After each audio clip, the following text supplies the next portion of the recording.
Alright, apologies for the delay, but here we are. Good evening, and welcome to stream time. Just trying to check, it doesn't look like the stream's showing up on leeches today. Fail to load challenges, what? I don't know. Apparently we're not showing up there, but let's not worry about it too much. And I feel like I'm gonna leave the sound on just a tiny bit in the background. I feel like tonight's a day where I want a little bit of sound. So let's get into it. There's like, oh my goodness. Okay, we might have bit off more than we can chew, but we're slowly gonna go through it. There's no rush. Let's just open up all these games. And I think there's one more that's supposed to start. Bosco something something, but that one hasn't started yet, so we'll get there when we get there. Go back to the start so we can slowly follow along and enjoy. Just yell, parenting is easy. No, yeah, actually that's definitely frustration and getting kind of, what's the word? Getting frustrated easily is something I hope to definitely work on so that I don't end up yelling at my kid, because I don't think that's the way to go at all. Hello Warfold, assuming I pronounced that correctly, welcome to the stream. Super glad to have you here. I think you're one of our newest subscribers actually. Alright, that Bosco game hasn't started yet, but we're not going to wait around. If we're not showing up on leeches, meh, things happen. I don't really know what the reason is. I do believe the stream has got leeches just org in the name, so I have no idea. Not working this time, hey Barbara? Absolutely no worries. So let's get into it. Let's have a look. There's a lot of games going on. The first one we're going to have a look at quickly. We're probably, because I think a lot of games literally just started, right? So we're going to slowly look through a few to let the others kind of move on a little bit, because otherwise we're going to be jumping from game to game constantly, because there's only so much happening in each of them, and we're not going to do a deep dive on any specific board at the expense of looking at what's going on other boards. So we'll just do it. If someone can tell me why we're not showing up on leeches, I'd super appreciate it, because I was just, oh, Wolfeld is perfect pronunciation. Oh, super good. I'm very glad to hear that. Hello, Jordan. Congrats again on a very, very nice stream. 3 a.m. my time. You guys had a really nice layout, amazing poster. I'm jealous of how good the quality of the stream was as well with the two cameras that you guys lined up, because even just recently with my game where I invited my opponent to come onto the stream with audio, even earlier today when I was just kind of streaming my own game, kind of like a training session, my connection sometimes just goes to shit. So I'm so jealous of you having a really nice connection where you can stably put two streams together. I know how to do it, but I don't know if my stream will actually support it, unfortunately. Leeches shadow banned me due to my antics. Oh no. Alright, I guess we'll just have to see. Actually, Mortamort, I don't know if you know how, but if you can go up there into streamers and refresh a few times later on and just tell me if it ended up going there or not. It's supposed to be leeches just organ the title and they catch it. It's always worked every other time. Looks like it's not working now. Alright, how about some chess now? I've got my Sork Embicha. I don't know if anyone else knows what this is. Probably can't read it anyway. Neither can I. Yeah, it's something I've heard the name of, so I know how to read it. But the kanji is confusing.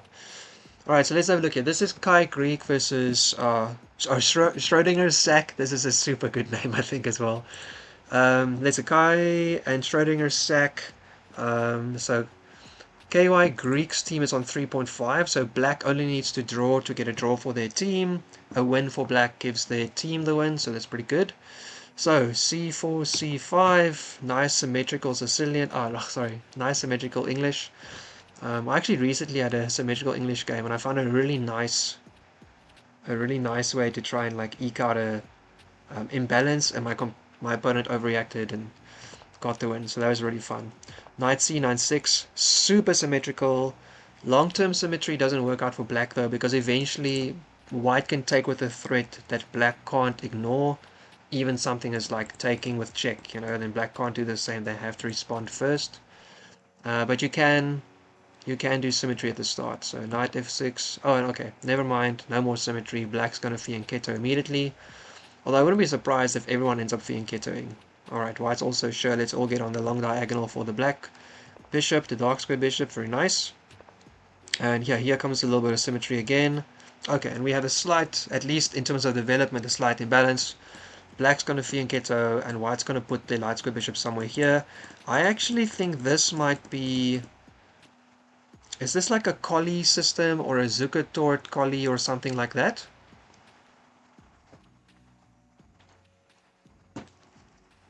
I feel like it might be. Or do you have to like push the bishop here? Wow. I mean, this is basically like a Queen's Indian defense from the other side, right? This and this makes a Queen Indian defense against White's play, which I faced in my game this week as well. But anyway, black castles, White comes out, not too aggressively, right? Just getting the bishop out, gonna castle probably, eventually probably play d4. White kind of has to play d4 at some point, right? You can't not, there's just not enough expansion for you. You need to get in the middle. Jordan says we did have a little bit of a lag, but that was on my end when my 3 boys logged in on their Switch devices to play Minecraft. Yeah, I guess that can happen. I mean, also the 3 boys, I'm jealous of that as well. We have only had 1 kid so far, and already I'm thinking, second kid, we gotta get going. We gotta build up this team. Yeah, and you're right. Alpinjum did a good job. You guys did a really good job overall. Leeches says I'm offline. Last active 7 minutes ago. Maybe you logged off, timed out on Leeches itself. I mean, I don't think that should matter, but I don't know what to do about it, so let's just continue. Alright, I like Black's development, by the way. I like fianchettoing because it's always really... It's a really safe way to go in terms of like pawn storms. Normally it's a good defense. Even in the King's what am I saying? Even in the King's Indian defense, which, I mean, this is kind of turned into, right? These are all King's Indian defense moves. Even if White throws their pawns down the GH file, it's not that easy to break through. Anyway, okay, so castle. Oh yeah, very nice little triangle set up for White. For Black. And here comes White with d4 as advertised. They really have to get it in. You kind of can't not. After Black plays c5, it's hard to play without d4. You really need to get into the center, especially if you haven't played e4, right? Alright, so Black says, alright, all good, I'm not going to release the tension. I wonder if this is also maybe to help them play d5, if White doesn't take or push or something else. Because I can't imagine that they're doing this, well, maybe they're just trying to stop this, right? So if you push past here, they don't want to jump the knight out, they'd rather take first. And maybe then, yeah, I mean, that pawn's going to be pretty protected. You can play e4 as well if the knight's still here. Yeah, I feel like this is maybe more for what their own plan might be later on, compared to being an incredibly defensive move, but we'll see. We will see, we will see. Alright, so, queen up. Alright, just getting the queen off the back rank. Maybe this means we want to get a little rook into the middle as well. I'm assuming... I mean, these look like the files that may open up. Oopsie daisy. The C file almost, the D file almost certainly, the C file maybe, the E file maybe. So I probably want to bring a rook over, and I'm assuming White wants to bring the A rook over. Bishop E and rook AB. Oh, okay, never mind. Okay, White's got other plans. Alright, so this is to defend the dark square bishop down the diagonal. So that if these things open up, Black doesn't have some sneaky jump that gets the bishop because it's a double attack on the queen or something like that. Alright. Okay, and this is where we are. And I will say again for White, awesome name. SchroedingersSac is fantastic. That's really, really good. Elias, welcome, welcome. Barbele, yeah, Motamot is actually not part of the community. It's a friend of mine from South Africa. Although, we have discussed, he actually wants to try get into chess a little bit himself. So we might do like a little side video series, just like following his progress, checking in on like what his general approach is, what he's spending on his time on in the weeks. So yeah, kind of excited to have something like that maybe as well. Just not really sure when a good time is to do that, because in the evenings, if I have free time, there's normally, you know, like League to stream. So yeah, but we'll see. I think it's be quite exciting to follow like someone completely new to the game. Alright, so Rook AB, Queen E7, just getting off the potentially open file as well. Both players still kind of getting ready for when the breaks will come. And I think this may be a good time to move over. And I'll just quickly go see if that last game opened up. Oh, I think the last game just didn't happen. Yeah, what's that? 7 games? 1, 2, 3, 4, 5, 6, 7. Yeah. And here's Leeches still saying I'm offline, I'm guessing. Yeah, I'm so confused what happened. Alright, moving on to the next game. Let's just save that. This is Entre dos Aguas. Entre dos Agua. I don't speak Spanish or Portuguese. Against Gary though, which is nice. Go Gary! Alright, so I'm obviously a little bit biased here because black is in my team. I do believe we actually just secured the match for the first time this season. We actually got a win. Let's see. Yeah, we're already on 4. At least we got a draw. Thank goodness. At least we got a draw. Maybe we can get a win as well.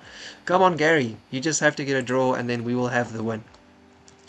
Alright, so let's see what's happening here. It's an e4 game. e5. Symmetrical opening.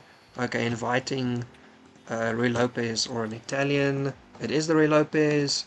Knight f6. So now you can take, but then, you know, just get some activity, and white doesn't really have anything fancy. d3, bishop out, I like it. Oh wow, and they do take, indeed, okay. So they do take, black has got doubled c-pawns. You know, I don't think that's a big problem, unless there's some massive kingside attack, and for instance, then something in the middle, like your e-pawn hangs, because you can't protect it with the pawn. But black already gets nice space for their light square bishop to come out. Their queen's already helping to look down the d-file. Definitely not a problem.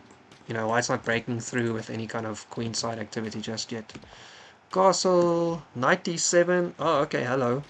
So black's got some plans. Harry's got some plans here. Alright, so getting the knight out of the way. What are we doing? Are we pushing? Are we throwing our knight into... Are we throwing our f-pawn forward? Are we trying to jump our knight around somewhere else? I mean, I'm in Gary's team and I have absolutely no idea what he's doing. Let's find out. c3, generally a good move, right? You take away this knight's natural square, but you're guarding here, you can push d4, and this knight normally comes around to the king side, right? Something like this.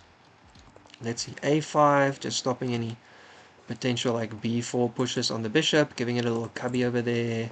d4, okay, yeah, pushing through. Alright. Oh, interesting, doesn't take the cubby though. Keeps defending the pawn instead. I mean, you probably don't want to sack the pawn. If you go back and they take...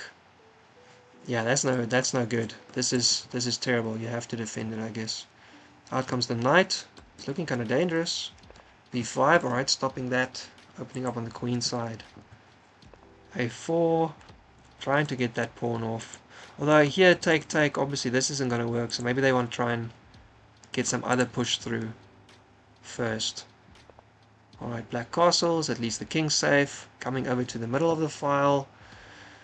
Rook e1.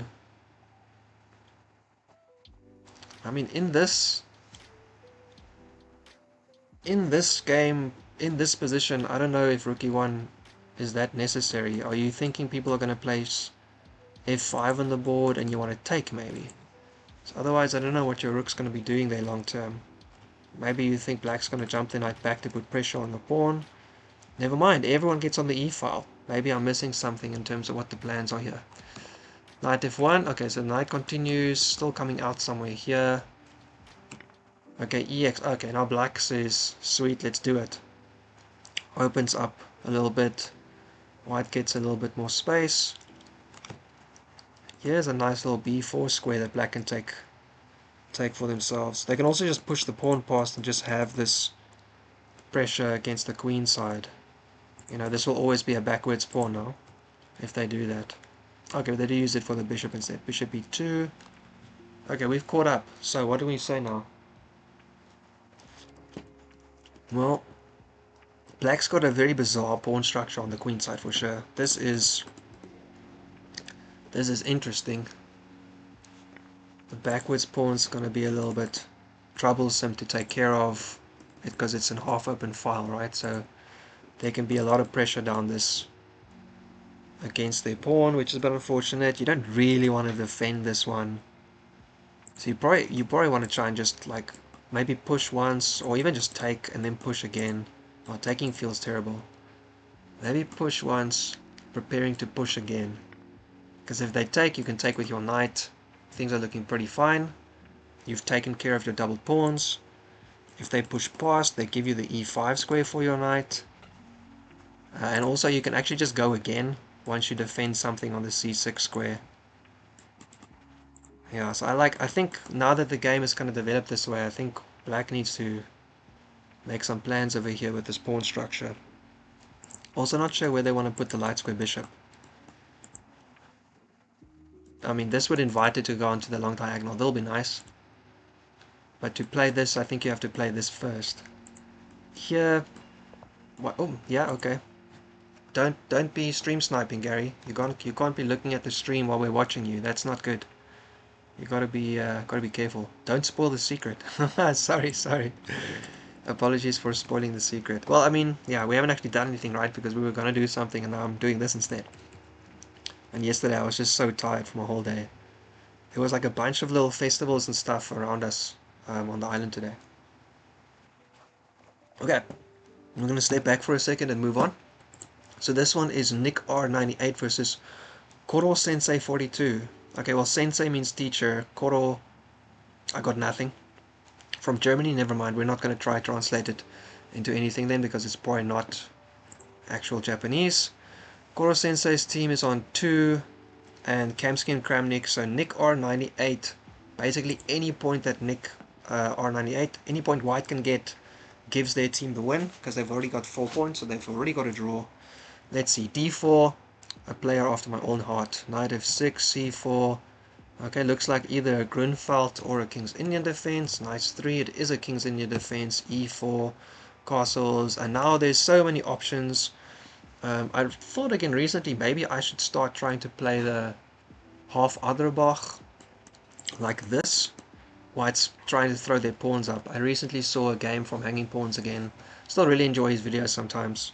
Where he still plays it, but I normally nowadays play like a delayed fianchetto because it's a structure I know. I don't think it's a especially great plan, but in the King's Indian defense, honestly, I never think black really sits in theory for long because I never know what to do, like theory-wise anyway, so the game always just dissolves into absolute chaos. Alright, so they go for something a bit more classic, just putting the knight on its natural square. d6 is the standard one to kind of stop e5. Although, now maybe someone who's got more experience can tell me this. d6 stops e5 and obviously also prepares the push, right? But e5 is never good for white at the start of the game, I think. So, yeah, a little bit like unsure. I guess it's not to stop then. Maybe it's just to prepare the break. Because, yeah, e5 and apparently it's just not good. Alright, bishop e2, still very kind of classic and safe. And there goes e5, a very nice little break for black. They can break c5 or e5 and either one is fine. Castle's out of the way. I always will remember that young kid I was playing at the Kobe Chess Classic, the one where I got my FIDE rating. And he destroyed me, and he told me after the game, oh yeah, his coach said there's two kinds of people, the people that push d5 and the people who take the pawn. Which I'm like, well, what about the people who don't take the pawn, I guess? I don't know, maybe I misremember. But yeah, clearly I've got some PTSD from playing young kids. Knight c, pressing a lot of pressure here now. Now you push, and this is what I know, you push when you can kick a knight from the square, especially now because that knight can't go to e5. So in general, I would say I like the situation for white here. They've got a lot of space. This knight's kind of, you know, in the wrong location. It doesn't have anywhere to go immediately. It does have long-term plans though, you know, like it can help on the f5 break, for instance, or if you want to break with c6. But for the meantime, you know, black's just got a little bit of a space problem, and white's got a bit more space, a bit more comfortable.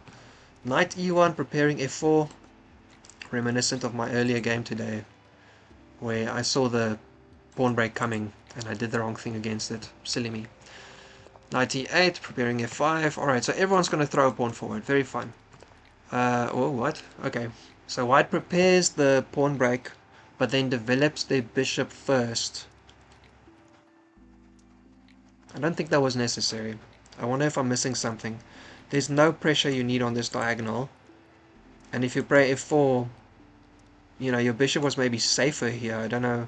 Unless they're kind of deciding they don't want to Now that black's coming for the break, they don't want to break anymore. They're just going to develop, maybe take, and then play f4. We'll see. This, oh, you know what? This might be it. They might take once and then play f4, because if you push e4, then they can get on the dark square diagonal against your bishop. Let's see. f5, f3. Wrong again. Okay, wrong again. I don't know what white's plan is. Alright, so they're not taking.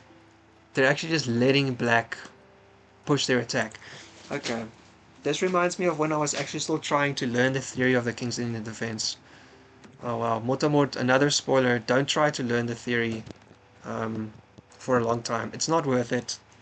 You know, like, no one plays the right line halfway through this. Like, you know a bunch of moves that are irrelevant to your game. Yeah, theory is fun, but it's a lot of busy work at the start. I think way too much time on it.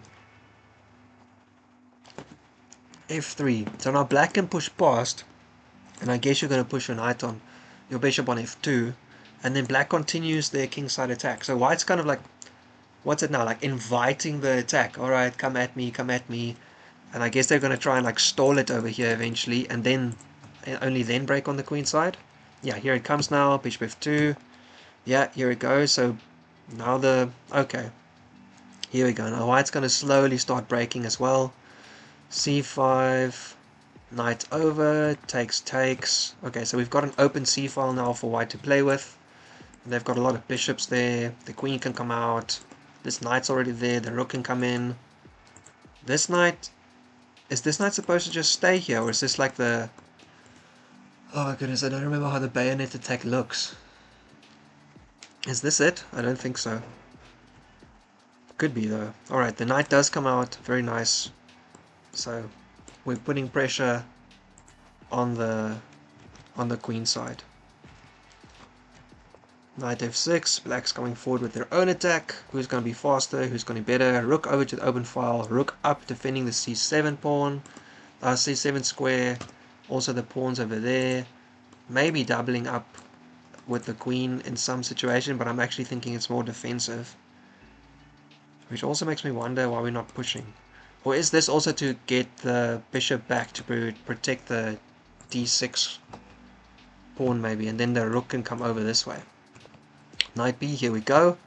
Alright, and this is also where the rook's protecting now the c7 square. And now this pawn's already under a little bit pressure as well. Push the knight back again. And now I can try get into some other squares like this and here. Alright, I would say this is going pretty well for white. All of a sudden all the focus is on white's like tiny threats on the queen side.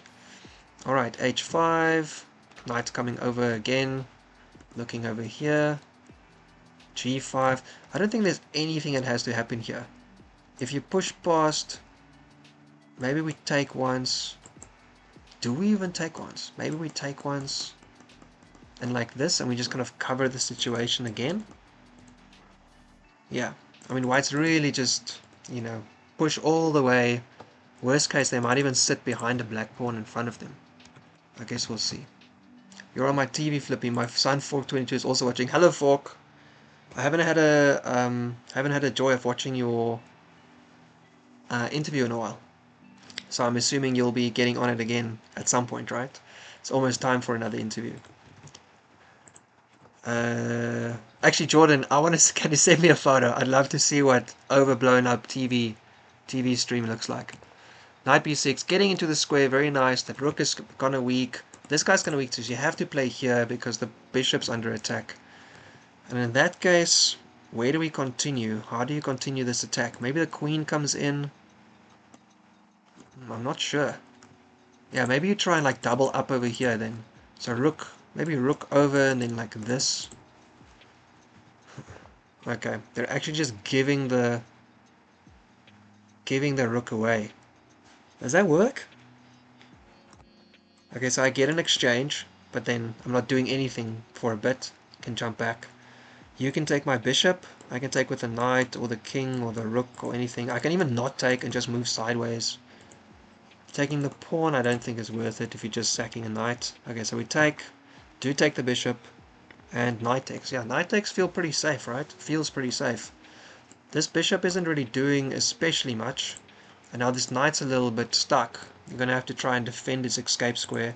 But you can defend its escape square in two ways, because you can defend both of these squares with your queen. So that's pretty good. The knight's probably going to make it out. b5, okay, now you have only that square to defend. So you have to go here. They're going to attack the square again. Alright, but then you can come up. Does it help? Yeah, because I think even if they defend it, you go up. I mean, you can tickle the queen.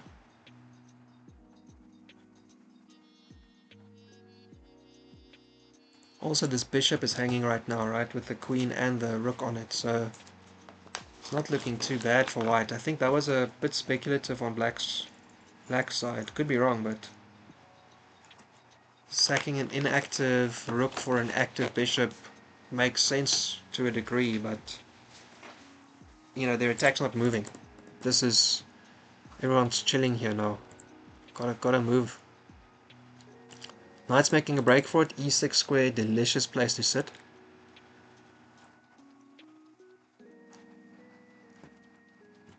You can defend that with a knight.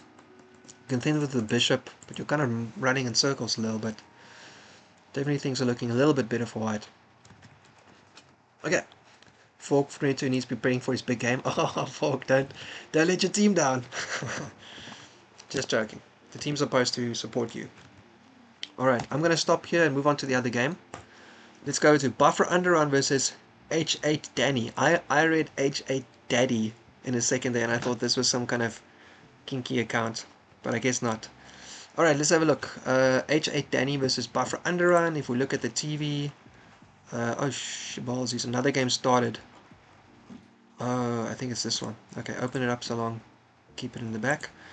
H8 Danny, where are we looking? Here we go.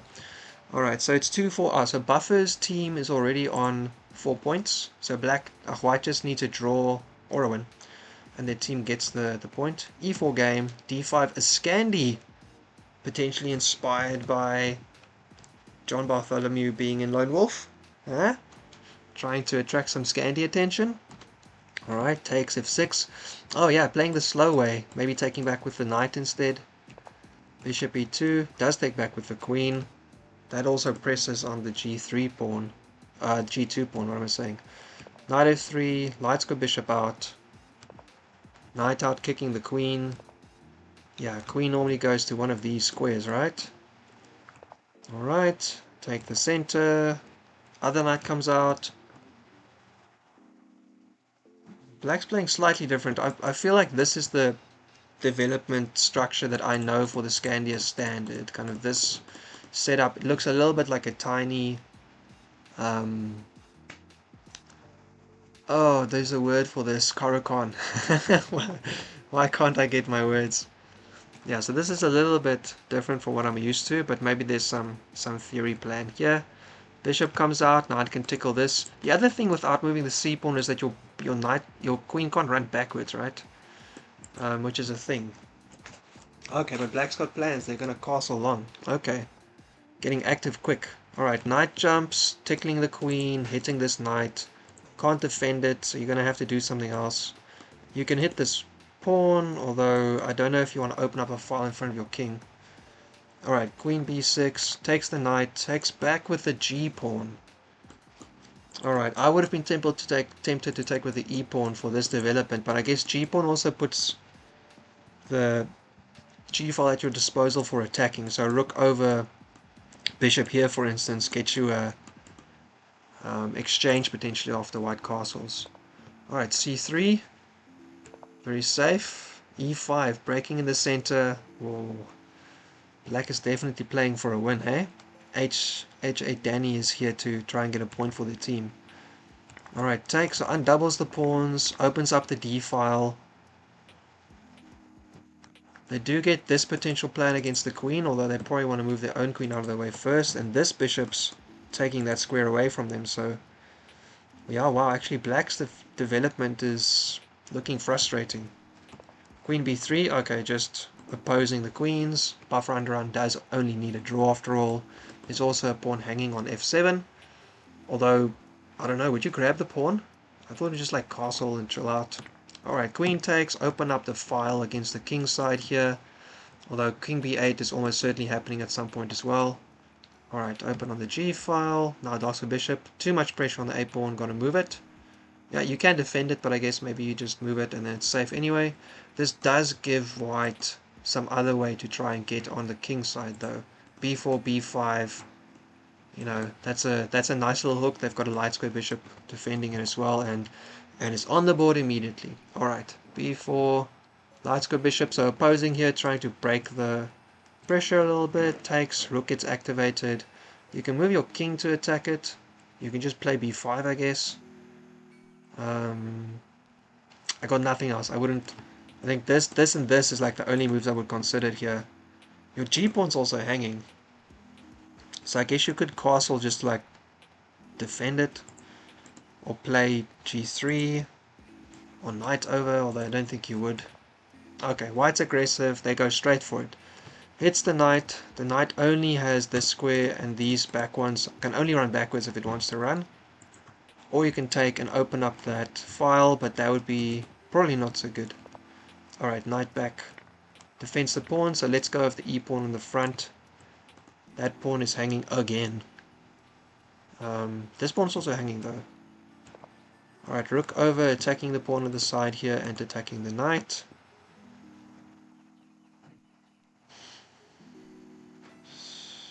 If you take... Can you... I want to sack the knight. Can I sack the knight and then push here and you have to jump or I queen? Does that work? Here, push. Isn't that just like crushing? Oh, they're doing it. Oh, never mind. Okay. Yeah, I guess it was crushing, therefore black doesn't allow it. Okay. Alright, and now this knight really is hanging.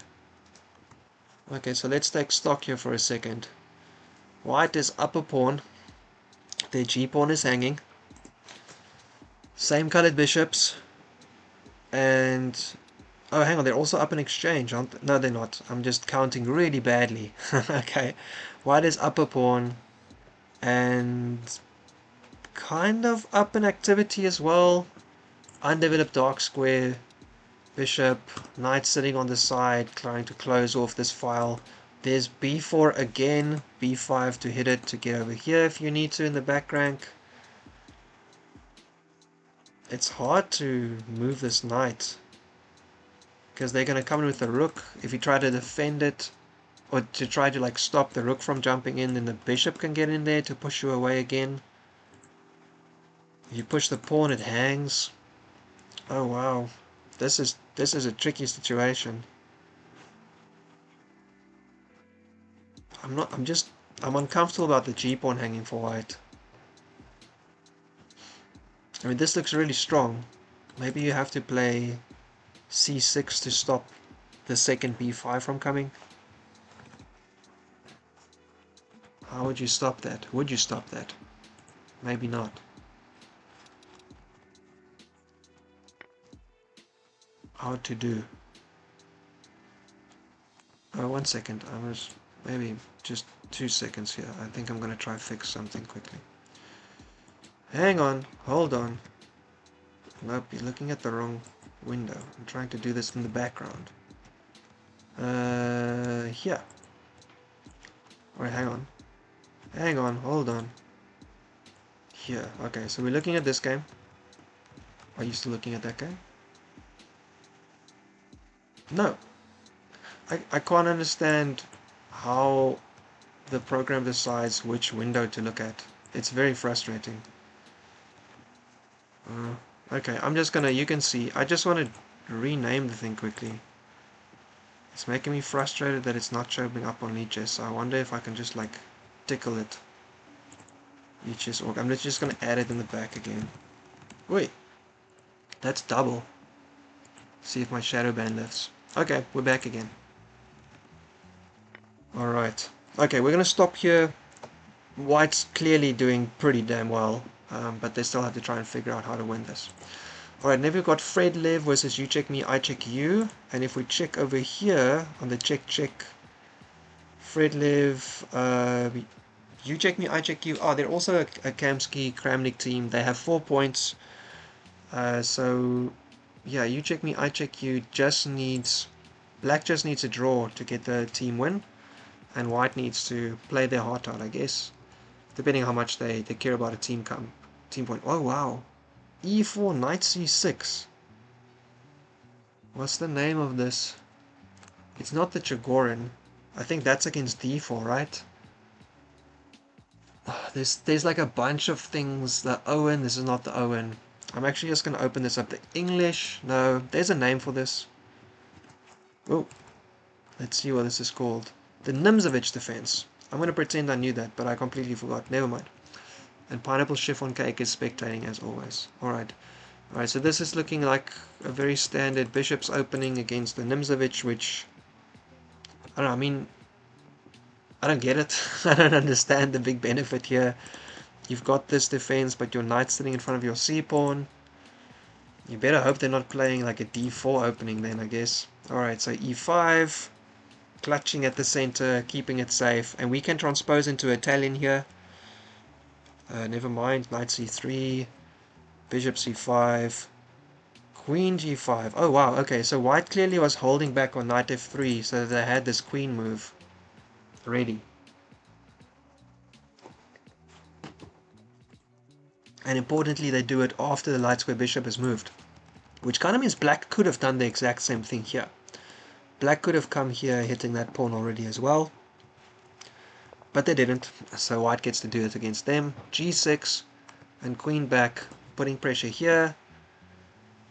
And getting off the light squares against that. Oh, okay, because if you stay here, then they can play like d5, hit your bishop, hit your queen. And it's sadness for white. Alright, so they have to move the queen. They've induced some potential little weaknesses around the king side. All of these black squares are a little bit weaker. Also because the black bishop's over here. It's not Fianchetto, it's not defending. Knight f6, d3. Alright, so very much looking at some kind of attack. Maybe even castling long, launching pawns forward. This is exciting. Wow, I like what white's doing. I don't know if it's any good, but it's definitely fun. This a classic Vienna line, can be very tricky. I'm loving this. It's very, very fun. Oh, I think Feet really likes to play the Vienna as well. Or he talks about it a lot. So that must be where this comes from. Oh, this is a lot of fun. I gotta say, not knowing the opening half makes it fun too, because you can just kind of look and try to figure out the plans here. Knight s5, hitting the queen. Queen moves over to f3. That takes away the natural square for this knight, but they can't go there, or there, or there, or there, or there. They can't go there, so this is basically the only move. This is what you have to do. Castle, knight ge. Alright. Okay, hang on, but now it looks like white might actually castle this way as well. Maybe not, we'll see. d6, opening up the light square bishop. Dark square bishop comes in and hits the rook, so the rook probably has to move over. There's a lot of holes around that dark square king. Oh, queen. Okay, blocks in with the knight instead. Like it. Knight on the rim is dim and all that anyway. And here comes white's long castle. Nice. I was hoping we would see something like that. That's pretty good. Bishop g5, queen h4.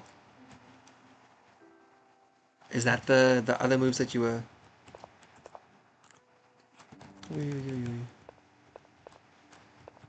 Oh, you mean here?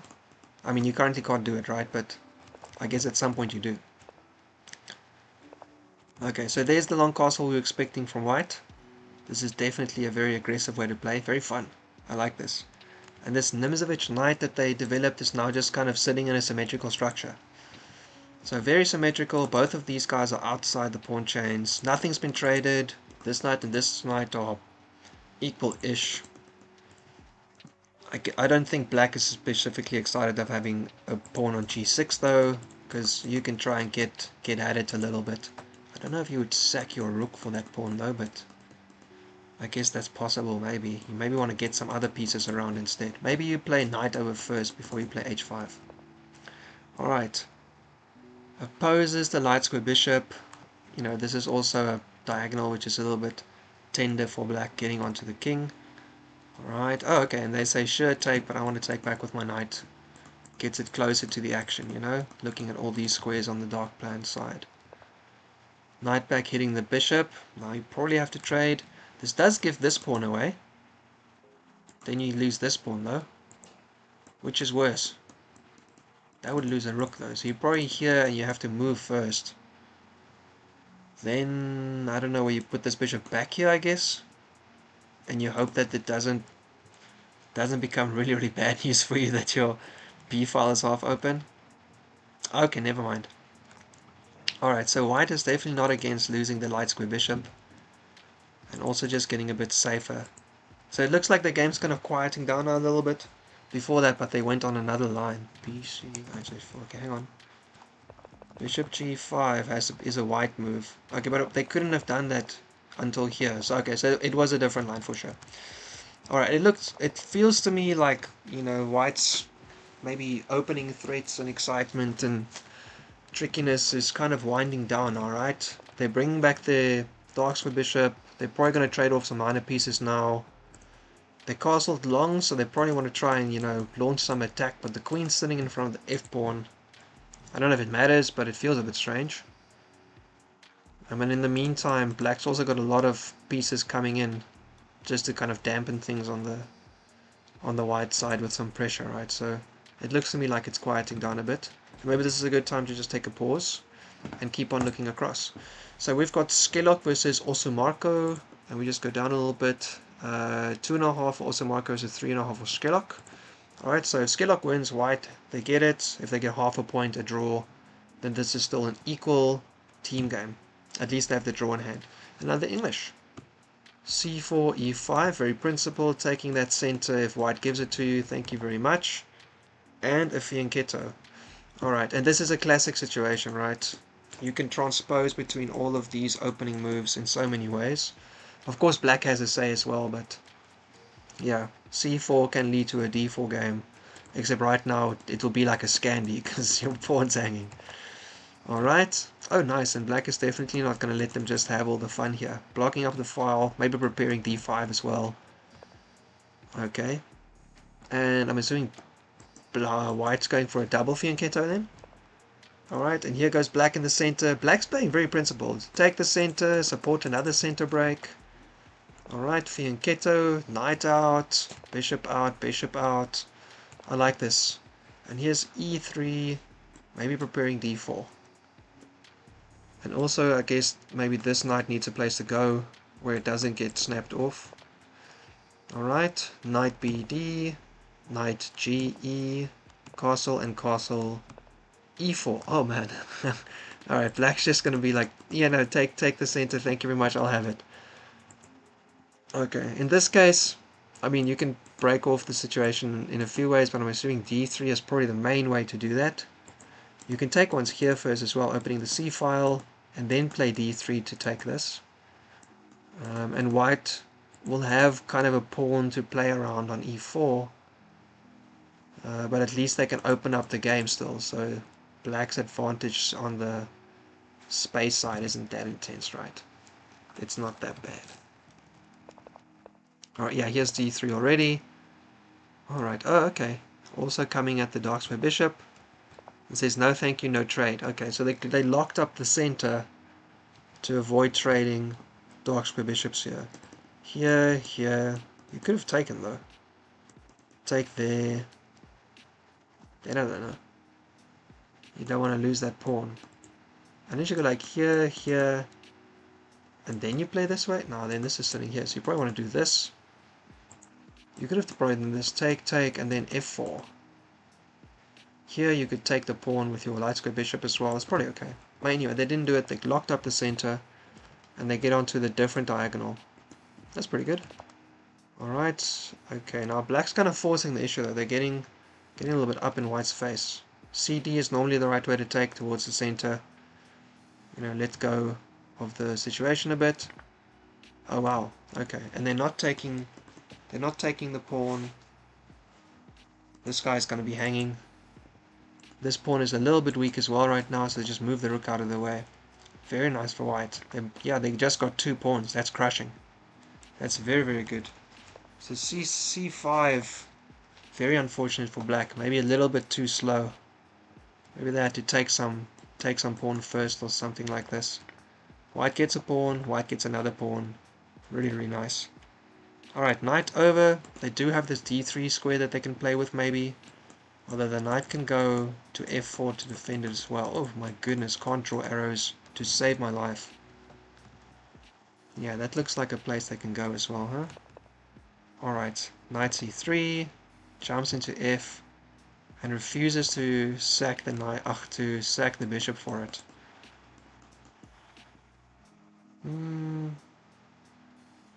Yeah, they would get there, but you could push them away.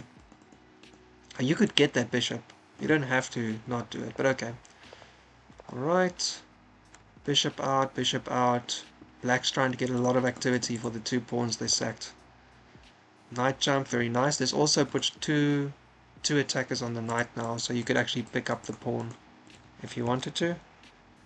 Okay, black's aware of it, obviously. 3 attackers because of this knight. Okay, takes. Okay, that means that white is now up 3 pawns. White has actually lost no pawns yet. They've got all of their pawns from the start of the game. That's pretty amazing. You don't see that every day. And black is down 3 pawns, so white is having a really good game here. Unfortunate for black the way things are breaking down. Alright, takes the knight, takes the pawn. Alright, so they got 1 pawn back, so only 2 pawns down now. And it's knight versus bishop. They still have to get this... Oopsie, they still have to get this rook in the game as well. And now this knight is unfortunately pinned to the queen, which is very dangerous. You can defend it again, I guess, but this pawn push is gonna be crashing. Alright, black's in serious trouble here. What can you do? Maybe you can jump out the way to attack this bishop. So if they take there, you take here. So this will give you kind of like a counter attack. Although here, then the bishop's protected and your queen's getting poked again. Where do you go then? And the knight's still hanging. Oh, that's tough. That's very tough.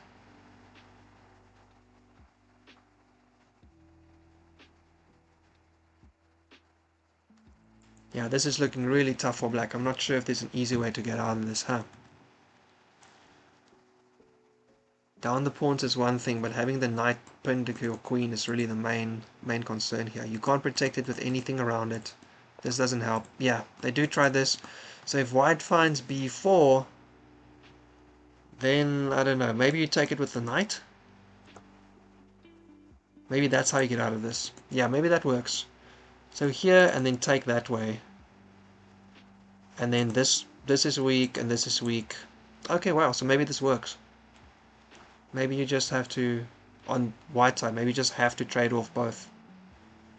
Maybe you can take here, and then there, pressing on these guys. Or you just don't trade it. You can move your bishop back, they take there. You can sack it for that pawn and then take the knight. They can sack the knight back. Nice find by black. I thought that b4 was actually going to stop them, but now you can take it with the knight and then things are actually turning out okay.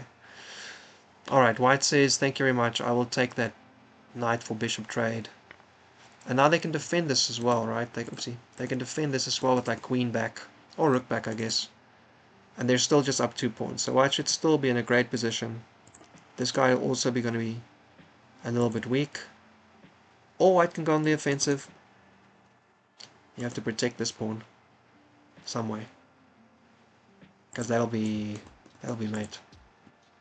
So if white goes here, you probably don't push this pawn. That seems insane. You probably defend it. This queen can't defend it. It's in the wrong location, unfortunately. So this is kind of forced. I don't think there's much else here that we can do. Alright, back again. Let me 1 second here. I'm still so unhappy that this thing isn't connected. I don't understand why. Hey.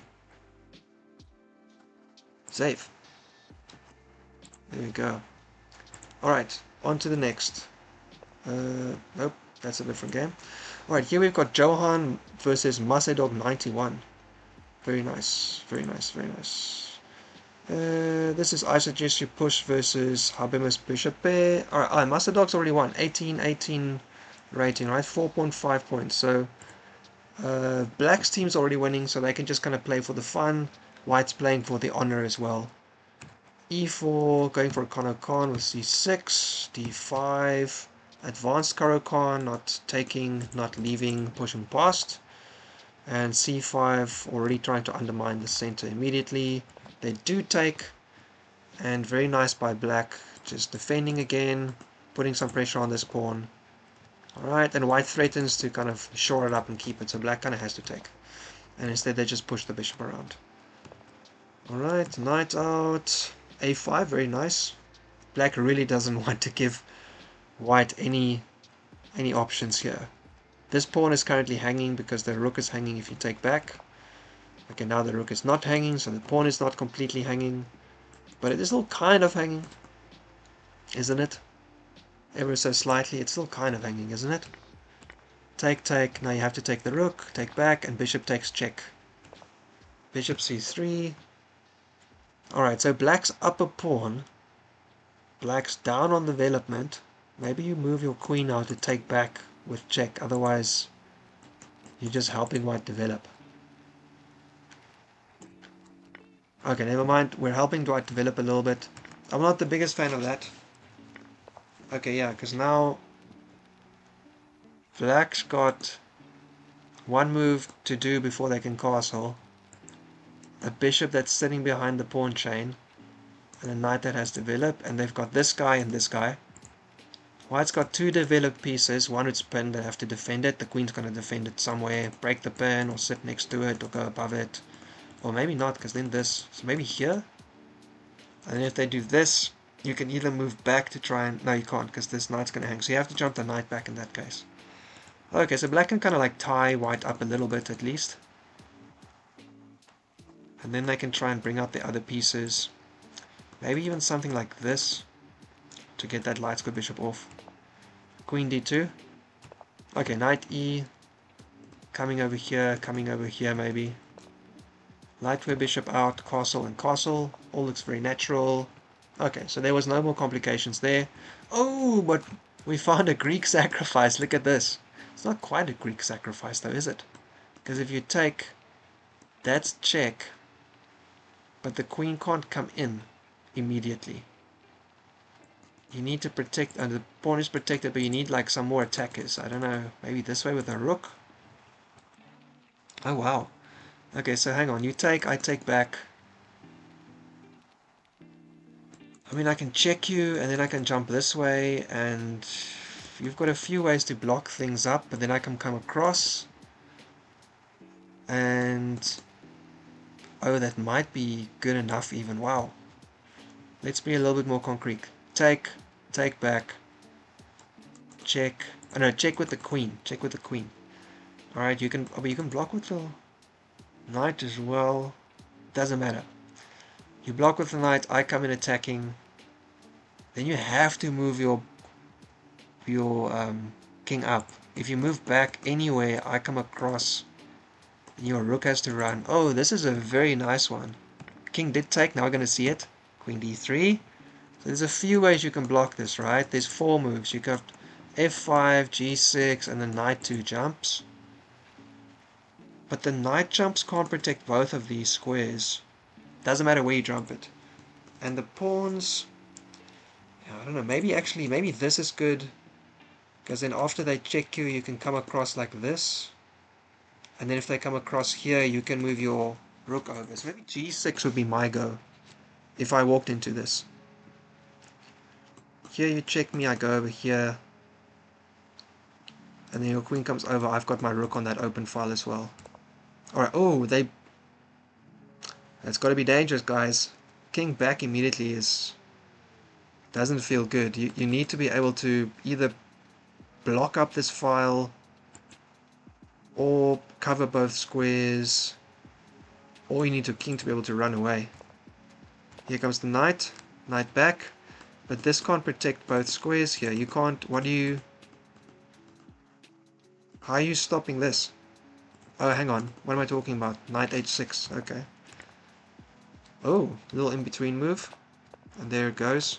Oh my goodness, okay, this is fun. This is real fun. Now this guy has to come around. Maybe you take... Maybe you try to put some extra pressure with F. Oh wow. Okay, black's up 2 pawns by the way. And a piece. Black's up a lot.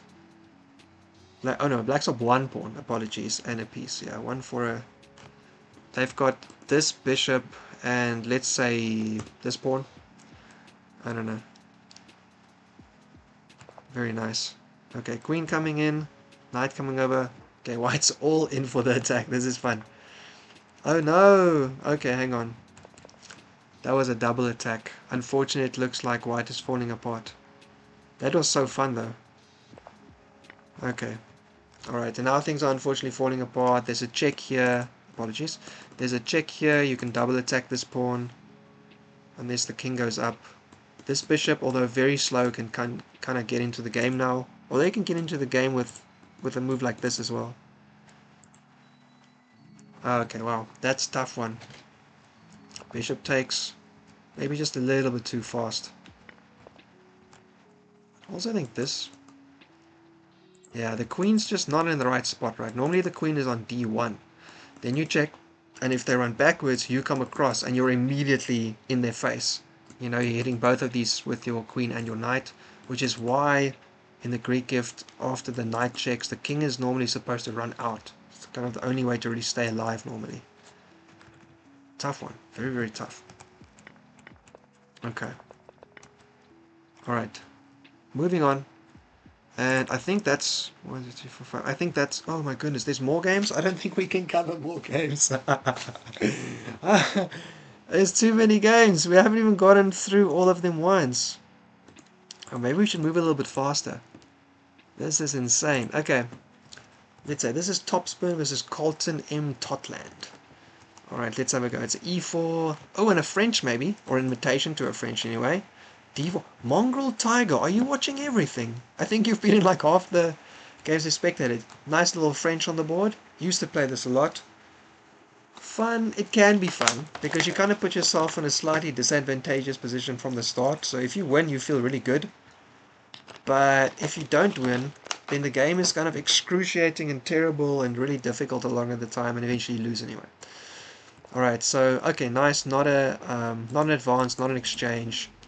The exchange is the incredible drawing symmetrical situation. It doesn't have to be a draw, but everything gets developed normally quite symmetrically.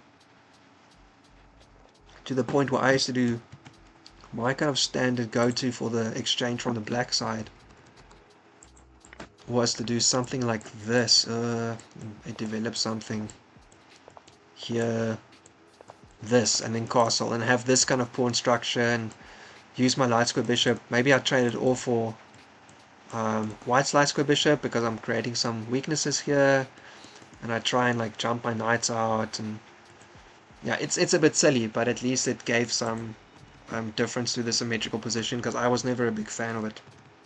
But anyway, in the game, let's see. Alright, very nice. Oh, okay, yeah, so you, there's, I forgot the name for this. I forgot the name. Okay, so white pins the knight to the queen and is threatening e5, so you have to play h6, and then it turns out okay. I think at some point white has to just like move the rook or queen to go pick up a pawn later on. Oh, counter threat. Alright, protects the knight and then takes the pawn. Alright, pushes the bishop back and then trades it off and takes the pawn back. Alright, so this is double defended. Black's got a dark square bishop and the other bishop. White's got 2 knights. And after one move, I would say this has been a pretty good opening for black, to be honest. Here, kind of feel like this was the move, to be honest. You take, I take back. I've got doubled pawns, but your knight's hanging. You push up. Oh, this is the variation. You take the knight with the pawn, they take the bishop with the pawn, and then you take the G pawn with your pawn as well. And they have to move their knight to come pick up the pawn, so they can't castle there anymore. I think that's the kind of the variation that I remember from looking at this back in the day. Anyway, that's not what happened here. We traded some pawns, and Okay, we traded the knight off. Yeah, I'm not a massive fan of what's happening here. I guess you're going to play c3 and move this knight somewhere and bishop out and castle.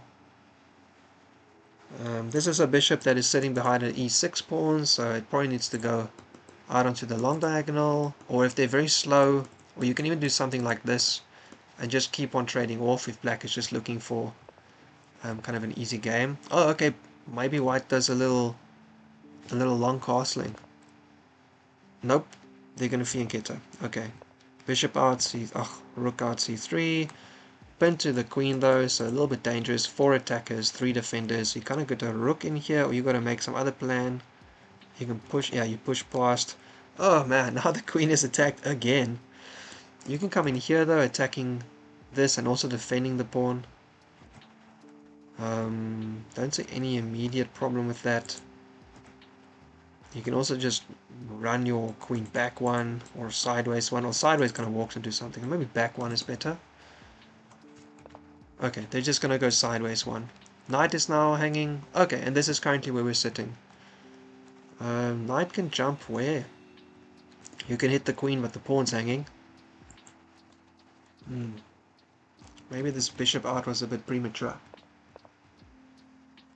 There's also nothing to hit there. Although you could maybe... I don't know. I'm not sure. Maybe you go here, and then after they take here, you take with your knight. Hitting the queen, and getting the knight a little bit more active. They take another pawn. You sack another pawn for a b pawn to get more pressure on their second rank. So black kind of goes down a pawn and gets a lot of activity. Should be good though. White still hasn't castled. Alright, we're going to move on. Got to cover some more games. There's so much going on. Let's see. This is Luton versus Cardigans. Let's just make sure what's going on. Okay, this is Control Alt Defeat versus 4 Mates. Oh, okay, these teams are doing pretty well. And 4 Mates already got the win. 4.5 points for this round. So, shit, I didn't see who the player was. Oh, that's Luton. Okay, so Luton, White is just playing for the fun here. They don't have to do anything great. Hey, I am. Just got to this game. There are so many happening right now. Omertil is asking if I'm streaming. I am. They must have missed the Slack, or they're just not even looking. Maybe this is a teammate of theirs. Coming out. Coming out. Alright, let's have a look and see. And black is playing for the honor, you know? Still get that team point, or still get that tiebreak point. Oh, hello. A little Alekine's defense. Yeah, inviting the pawn forward. Now d4 or c4 normally. Yeah, knight out. Okay, slightly different. Delaying the c4, which normally pushes the knight around. Bishop instead. Bishop to b3. Okay. Darks for bishop out. Knight out. This is looking pretty standard. I wonder... would they just always be taking back with the knight here to avoid a trade? Until you do this. Because black can kind of force the issue to trade off queens if they want to. And then white's light square bishop is... it's okay. It's a slightly strange position, but it will be looking at the king at least. They would have to trade off their dark square bishop though, which would be a no-no. Bishop a4, knight f6, and castle. Okay. We'll get back to this. I think this game has still got to go, but there's so many other ones to catch up on. And here is Electric Falcon versus Tsnara. Isn't there, there's a Japanese term, I think it happens in, oh, that's tsundere. Never mind. Where like, the girl is angry and something, but she's a real softie inside. Let's not go down that road. Let's look at the chess instead. d4, d5. Okay, cool. Everyone develops a knight. Develops a knight in front of your c-pawn. So, where are we going with this? Knight bd also develops a knight, but not in front of the c-pawn. Okay, everyone's loving the knights. Bishop out. This could be like a strange, delayed Joe London still. Or it could be just something else. c6, no more Jabava London, but it is basically that structure, right? Knight instead of in front of the c-pawn, dark square bishop out behind the pawn chain. g3, bishop e, knight jumping in. Oh wow, getting aggressive very quickly.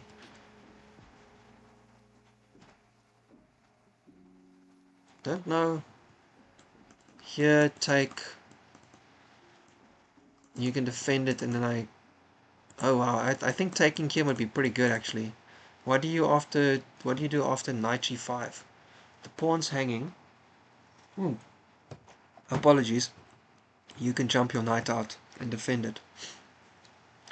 I was gonna say if you defend it with the pawn here, then that's terrible. Anyway, white says all good. I'll just castle. Black brings out their bishop, and then they take. Alright, and they play knight e5 instead. Okay. Putting a very forward knight on the board. So if I take, do you take with the pawn or the bishop? I mean, either way, I'm guessing I'm trading. Or do I play my queen up and then get my... Yeah, because your queen doesn't have a great way to go. So I would trade until you take with the pawn and then play queen c7 potentially with the rook coming over to the d file. You'll probably play something like c3 or c4 to get your queen out on the queen side. Hey Elmer, nice to have you here, man. It's been a long time. I don't think we've seen you on stream in quite a while. So it is good to see you again. I hope you've been doing well, by the way. I'm not sure where you've been, so I'm assuming life's been slightly busy. We have too many games to cover. Maybe I got a little bit excited about having the chance to come stream and spectate a bit, but there's so many games happening. Thankfully, no lone wolf game. It's only league games, so at least we can focus on like one-time format. Alright, so didn't take, castled instead. Lights go bishop out as well. Now the queen also has a spot to go. You're also going and opposing their light square bishop. So do you want to trade it off? What are we doing here? Okay, takes the knight, takes the bishop, takes the bishop, takes the bishop, and plays f4. Oh wow, okay. I was half expecting them to take this bishop as well because everyone's taking everything. Maybe you do after this so that they can't en passant you anymore. Queen back. Yeah, there you go. Okay. I mean, you have to take back. There's not much to think about there. And it's not really that easy to defend that pawn anymore. Maybe queen down. You can pretend to defend it, but then they can en passant you and take it anyway. So it looks like black's found a nice way to win a pawn here. Apologies. Importantly, playing f5 before they took the bishop. Because if you take the bishop immediately, oopsie, and then you play f5, they can en passant you, and then you just trade off these pawns, which is not nearly as good. Alright, Electric Falcon, you have to take the bishop, right? There's basically nothing to it. You're just going to lose a pawn, unfortunately. Although, you know, it's a doubled pawn. It doesn't really mean that much just yet.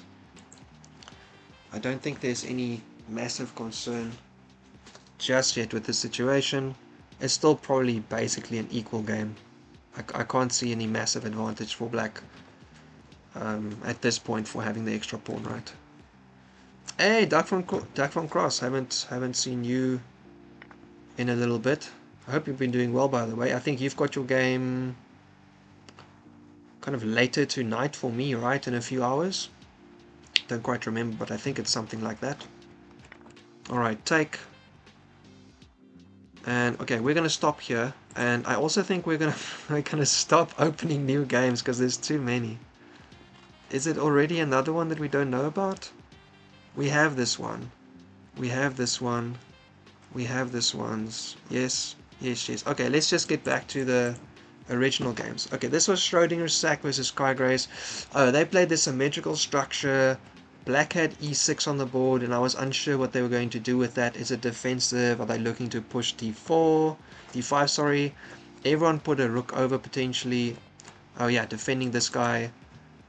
And no one's actually opened up anything yet, but clearly they have because the time situation has gone way down as well. So queen up, other rook over to the d file. So this one's protecting and this one's coming onto the file that's probably going to open up. Rook come over, queen gets off that file, knight jumps in, hits the queen and the pawn, although it's nice defending it, but it's a nice little, ooh, back onto the file. Honestly, I think I would have done this instead. I'm scared to get on the file because of the rook on the other side. Oh, okay, and black pushes instead. So now I've got a tonsy of whatchamacallit, tension in the middle. A3, I would be tempted to take instead, but I guess they could take back, and then, you know, it doesn't quite help just yet. Alright, so knight back, queen gets off the file again. Okay, now we're finally trading off some pieces. First pawn take, opening up the d file, and the knight jumps out, hitting that bishop, goes back, knight goes back. Oh, why don't we just agree to a draw? And then white opens up the file as well, so rooks are staring at each other. You probably want to take with your queen for the pawn structure, but you don't want to take with your queen for the fact that it's your queen and then it's in the middle. Although their queen is currently not protected, right? So at least if they jump the knight, you can take, so it's not that bad. But this is, yeah, you don't want to leave your queen there, right? It's gonna get kicked around b4, as we say. Duffman says, today playing, yesterday quick win at Lone Wolf debut, won against Turtle Tickler 2 in 16 moves. Wow, that is very quick. You are a little bit of a dark horse, hey? Definitely, I think after this season, your rating is going to be a little bit closer to your actual rating. Hey? I mean, you don't have a lot of games on the account, if I remember correctly, so that's understandable. But yeah, sounds like you're doing pretty well right now. So yeah, keep on crushing, and you'll definitely get up to a level where you'll get a bit more resistance at some point, I'm sure. All right, queen back. Yeah, absolutely. Knight in. Oh, yeah, this is a soft little d6 square. This bishop, kind of not looking at anything useful. I wonder, you probably want to jump your knight in to cover this, to be honest. I don't know. If you, I see here they played 8-6, but then this comes in and your bishop's kind of hanging. I don't know if that's quite a nice thing, because then this knight's kind of hanging. Oh, why didn't you play this? Bishop's hanging and the knight's hanging behind it. If they don't take with the queen. Yeah, I thought this was definitely the plan. This is what I was expecting. Oh, for here you can also go here actually, if you want to put pressure on that knight over there. Maybe trade off the darks for bishops. Anyway, okay, so knight on d4. It's a nice outpost. Although the other knight could probably have gone there too. So little bit in the way maybe. All right, other rook comes over. Your queen probably doesn't want to stay on the file. Takes the knight. Takes with the bishop. Takes the knight and takes with the bishop. Oh, I guess because here you get to take here first with check. But the queen's still hanging. You would still have to move. Maybe it doesn't matter. Anyway, okay, take. Now you have to take with your queen because the bishop would be undefended. Okay. Alright, so now this pawn is hanging. That's not fun. Although, if you take it, I mean, you could do something like this, which hits the bishop and the queen. You wouldn't block it because you could push it, so you'd probably just move your queen over to e2 to defend it. And then black's got both files. I wonder if they could make use of it. Maybe you take then, so the queen has to go up, and then you put your rook on c2, hitting the dark square bishop. Yeah, your queen unfortunately can't come in because d2 is defended. But yeah. So if white takes here, I think this kind of continuation, queen goes over, then you take, then the queen takes. And after the queen takes here, you get your rook in. You're down a pawn, but you've got a lot of activity, which is nice. You've got a knight that can come through, maybe. If that guy takes, is there anything you can do with it instead? Oh, you can then fork these guys potentially as well. And after they take with the knight, you take with the queen, and then you've got a lot of pressure on the second rank. Although your king is a little bit exposed. I guess we'll have to see. I wonder. SchroedingersSac is waiting to see what they will do. Omer, wouldn't 2290... Wouldn't 2296... Oh, this is what will just be taken. This is this one. Oh, yeah, you're absolutely right. This is what happens when I try and stream in the evening. It's queen and rook defending it, isn't it? Falling asleep while I'm completely awake still. Yeah, you're completely right. That's madness. Maybe I should, I don't know, go for a walk or something. Fresh air. Maybe I can wake up a bit more. That is Schrödinger. Maybe this is Schrödinger's Sac, right? If I haven't played it, you can't know if it was taken or not. Maybe that's the way it works for white. Alright, let's get along. If they're thinking we can get along. This is Gary's game. We've got to see what's going on here. I was not a fan of Gary's pawn structure here. I was really hoping they get c5 in. Getting the bishop out onto the long diagonal maybe. Queen out. Oh yeah, I also thought that they should play this first before c5. Just to keep the pawn safe, to kind of get this backwards pawn pressure. This is a light square bishop, you know, so these pawns will always be a little bit weak as long as it's on the board. Knight g3, c5. Didn't happen. Seriously, I think c5's the moves here. Like if they push past, you still have pawns to stop the advance, and if they take, you just go up a lovely pawn structure. If they trade off, you've got these 3 pawns against the 2 pawns, and these 2 pawns are importantly on light squares. Yeah, okay, well they didn't do it, so never mind. Knight f6, just getting kind of nice and safe, gets pushed away to the d5 square. I mean, that's okay. I don't think you're going anywhere immediately. I still want to see c5 at some point if I can. Rook ac, getting on that half open file. Bishop now has to protect the pawn. Although you can't sack it to take the a pawn in this case now, because the bishop's on d7. Knight out. Oh, then you can't. So in this case, if I try to sack it, you take with the knight and you're attacking and defending. Alright, trying to break the pawn structure down with f6. Knight c5 anyway.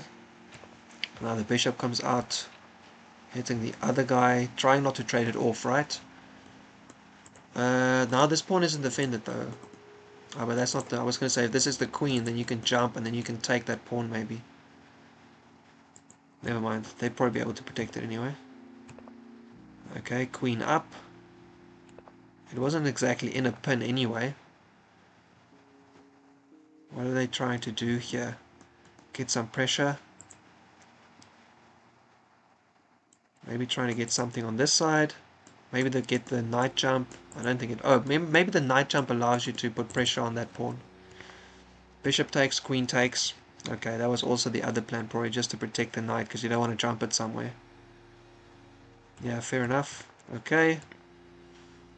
Oh, wow. And takes fe. Man, black is really throwing everything at it. Okay, so now we've got a passed e-pawn, which isn't protected yet, but could be. And a 4v2 on 3 files on the queen side. Man, this is pretty intense. Okay. Queen's over, attacking this passed pawn. Also attacking the knight.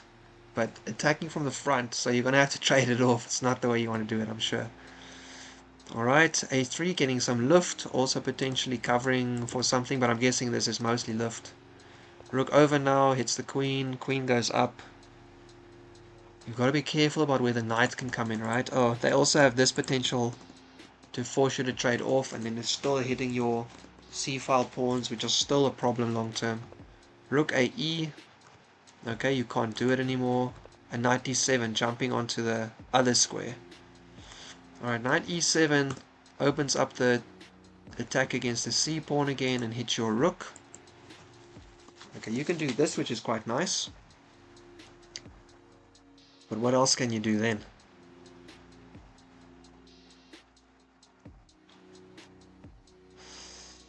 What else could you do? You could get into a fork situation. Here they take, and then here, but you lose a pawn. You still have to take the knight back, the rook. That guy can go sack on your h7 square as well. You can also jump here, hitting your queen, and sack that way. I mean, it's not good. Rook f4, knight f6.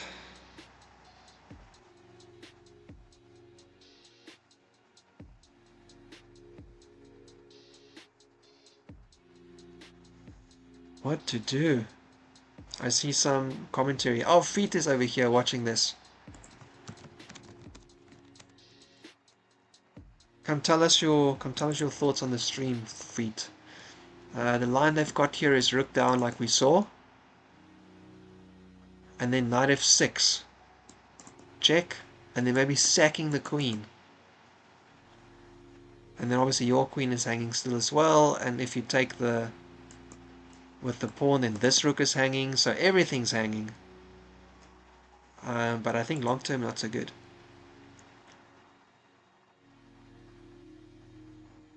I'm a little bit worried about this backward c-pawn situation. The open file is just a problem long term, I think. Alright, moving on. Gotta keep moving. Nickar98 versus Koro Sensei. We left off... right. Okay, so this is the queenside, kingside, classic King's Indian game. And it was looking like white was just getting the upper hand. They had taken a rook on a8. The knight is still to be taken back. They did lose a bishop over here. The dark square bishop. But it looks like this knight's going to get out, right? And this bishop was also hanging with this queen c2 move. Alright, so they move the bishop up. Knight now gets out. And it's looking at this juicy e6 square. Alright. Does defend against that. You got to ask if there's like another problem with that. Because it feels like all these moves have potential problems. Here, take. Hits the rook. Can't come there. You probably just do this. Oh man, you probably want to do this because ideally you'd love to break things down and get this diagonal against the king though. A4 instantly, so maybe they're doing that long term. Alright, takes the pawn and then takes the pawn here, which also is defended by the knight, by the bishop, so that's real nice. White is playing this really well. Black is having a hard time. Okay, so white is now just up some pawns. Things are just looking good, right? They're up these two pawns. They're also up in exchange.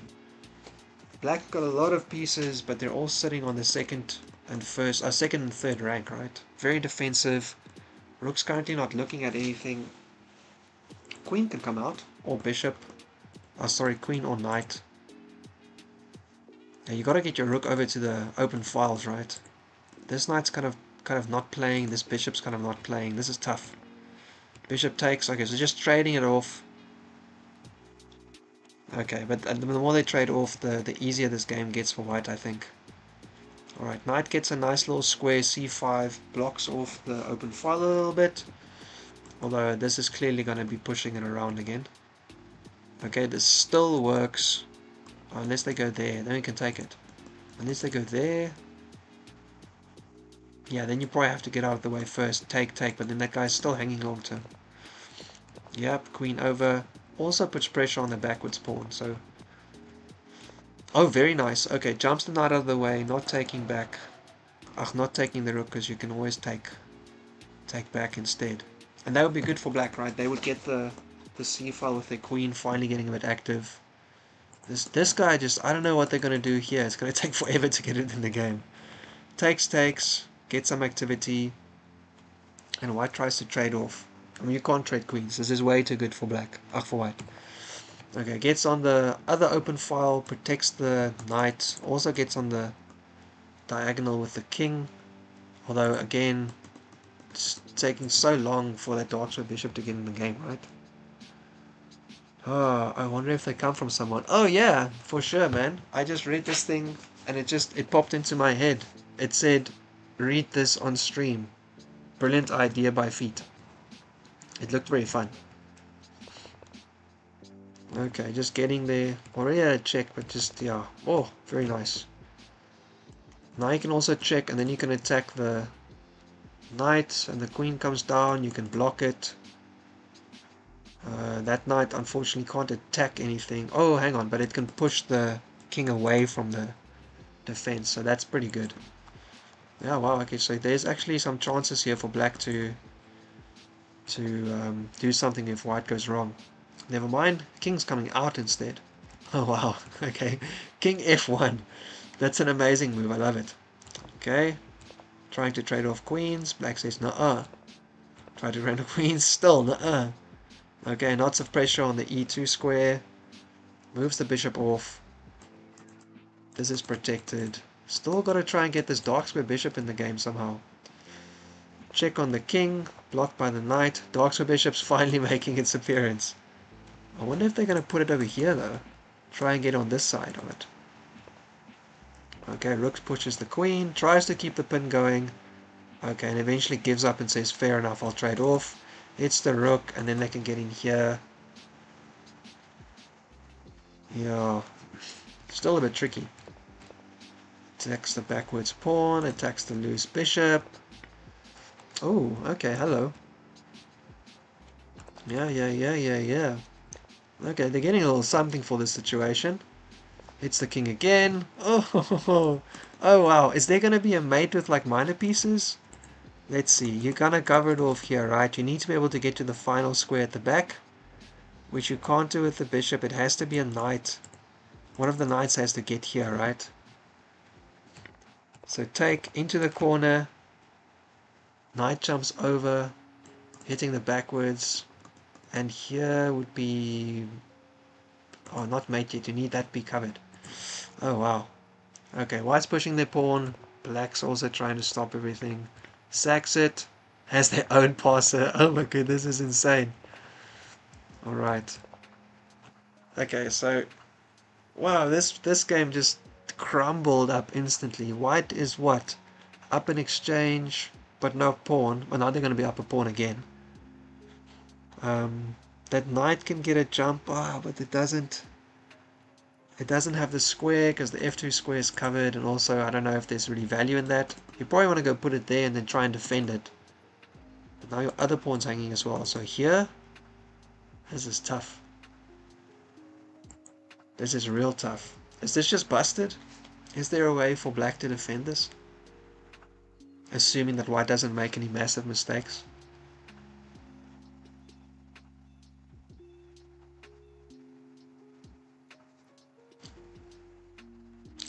See some fancy sack, but there's really nothing there, unfortunately. Alright, defending, attacking. If you push past, what to do? You can't get onto that diagonal. Hit the rook, and then your king probably has to make an entrance.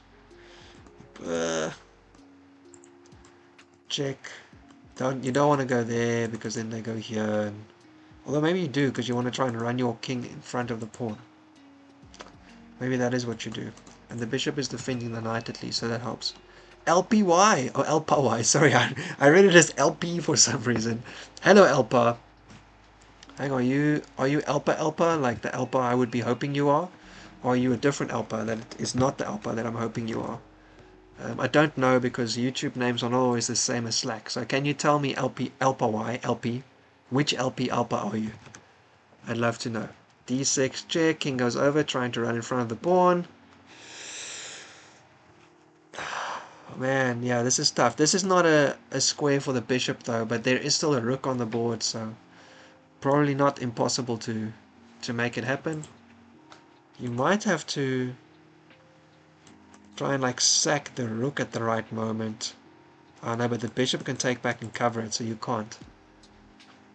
Do you sack the rook for the bishop? No, you can't sack anything.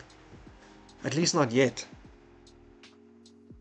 You can't sack anything just yet. Maybe black can hold this. I would be pretty excited if black can hold this. That'd be quite fun.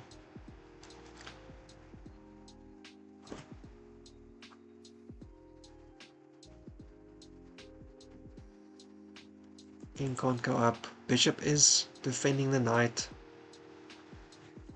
Black's just kind of stuck. You don't want to move. You're kind of hoping they push so you can take. And if they move the bishop, then you can put your king in, but then they can push you away anyway. That doesn't help.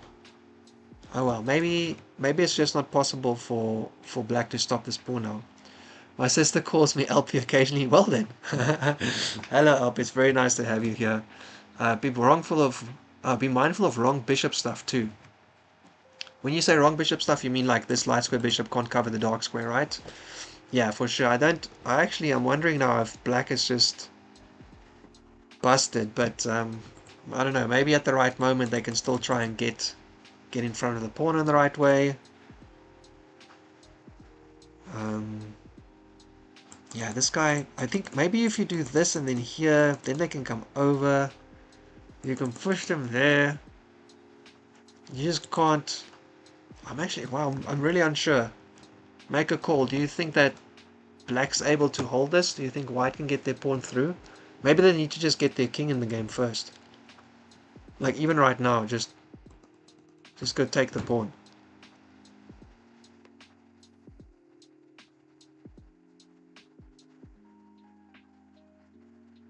Because that bishop needs to stay on the fire, yeah. Maybe it's okay. Maybe they're going to have a second one. Flippy, we got clapped. Oh no, what does that mean? I mean, you suggested giving the rook for the bishop of the black and then give his knight for the d pawn and hide in the corner. I said rook, bishop, but then they can give... Hello, 1 second. Oh, then you can... Oh, you mean trade off all of this stuff and then this bishop can't help you. Yeah, fair enough. I see what you're saying. Thank you very much for that point. Of course, blacks. Oh, come on, man. I'm here for like the hopeful play. I'm not here for calculating it like an engine and being like, all right, it's lost. I'm playing the, let's call it, what board am I? Board 4 and below game here. You know, maybe there's some cool way that black finds a little trick because white wasn't careful enough or something. That's real fun. If you just look at it perfectly and say, okay, clearly X, Y, Z and it's done, then I'm kind of a little bit sad. But it makes perfect sense what you're saying, obviously, here. So all of this gets traded off. Even if this dies, this king can just sit here. This bishop and the king can't get the pawn through on the wrong square, so that's perfectly fine. Don't check Gary's game. Oh no. Did I miss something? Hang on, we are missing so much. We probably have to go on again. Alright, king's going up further instead, trying to get in the middle of the game. Okay, I will concede this is not looking great for black. This is looking pretty good as well. So yeah, it's probably done.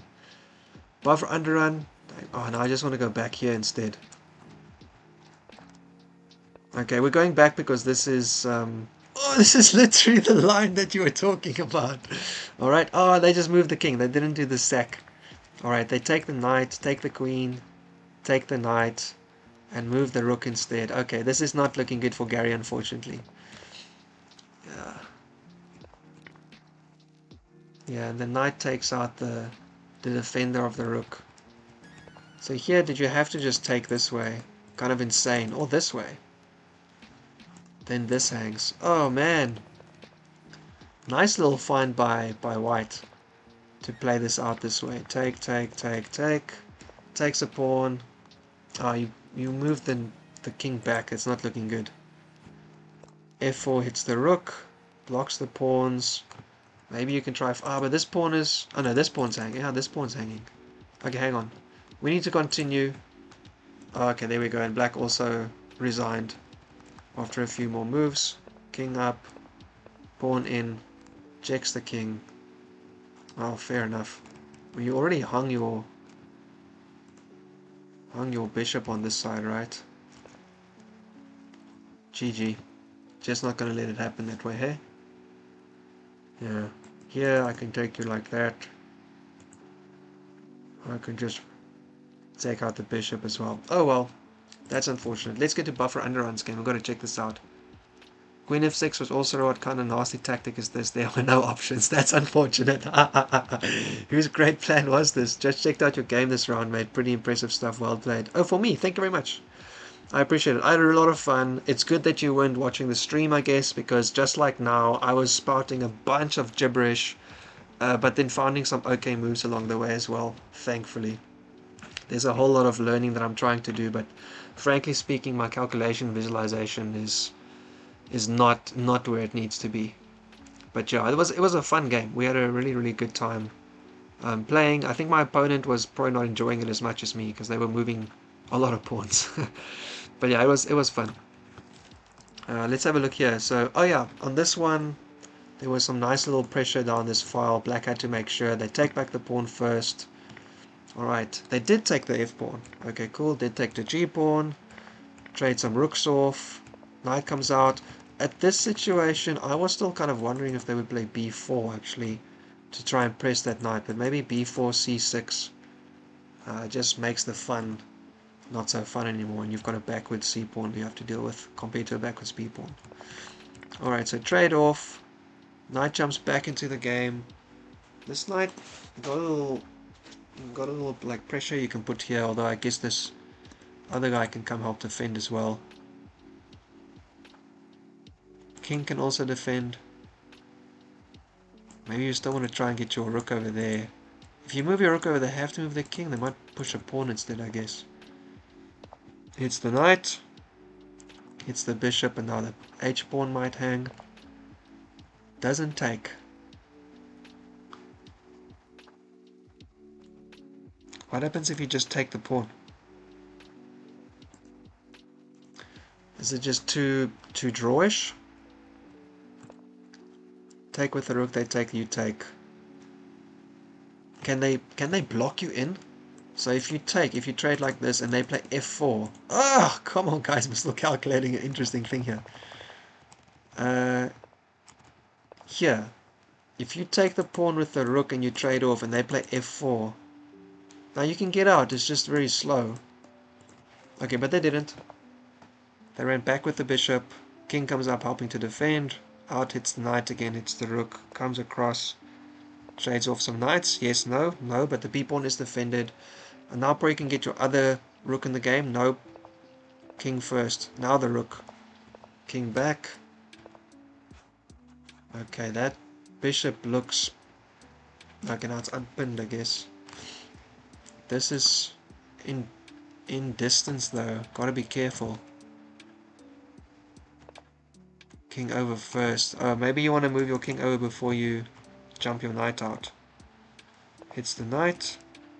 Oh, defending the c-pawn before you jump the knight out. Fair enough. You could mess up their pawn structure at this point if you wanted to. Instead, you just kind of shut out their bishop. Their knight. Nice moves. Knight's not got a lot of squares to move here. Has to go backwards. Now that check that we saw. And now that the bishop is pinned, you double attack it. And importantly, if you come in here take, then the knight has to be taken. And then it's just 4 pawns versus 2, bishop versus knight. That's tough. Okay. Oh, okay. They just dropped the knight as well. Oh, wow. What a game. Is there any way to avoid that in this point? You can't protect that bishop any other way. Trade off is... Yeah, it's probably just done at this point, isn't it? That's really tough. Yeah, that was a really good game. Really good stuff. Okay, nice little tactic to finish it off. I'm glad to see some of the games are finishing. There's just so many games running. Alright, here we go. Fredleve versus YouCheckMeICheckYou. This is also done. But we stopped watching... Okay, we stopped watching around here because they weren't developed yet. So I'm just going to run through this game a little bit and see what happened. Yeah, we were about here and it looked like everything had kind of slowed down. White's attack was at the Vienna line, was very interesting, but then everything seemed to slow down a bit. C6 forcing matters a bit. Dark square bishop first. Keeps the light square bishop. Okay, you take it, you get a little bit of tempo on the queen at least. B5. Oh, wow. Was this a slip? What am I missing about that? Here... You can take that one, I guess.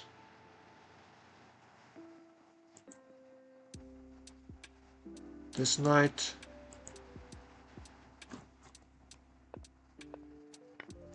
Explain to me what I'm missing. Did you just sack a piece for a pawn because you didn't want to take the... Was this a mouse slip?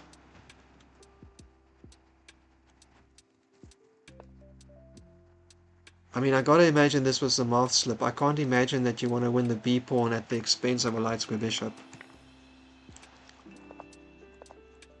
Knight back. Trade off. Covering. Yeah, king covers. Whoa, man. King b2 feels really dangerous. Alright, I guess this is a bit slow, but that's clearly also an idea, right? Although you can take that, I guess. Oh, wow. Okay. Here comes the knight.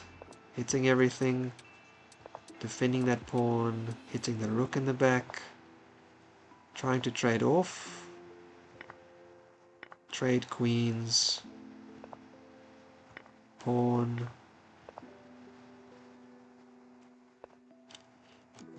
So at this point, white's up a pawn structure and 1 pawn, right? For a minor piece. black's got a lot of activity going on over here, right? This guy's opposite the king. At some point that might matter. And this guy's just helping to defend this potentially open f-file. Bishop back, king's running up. Ooh, white's getting active.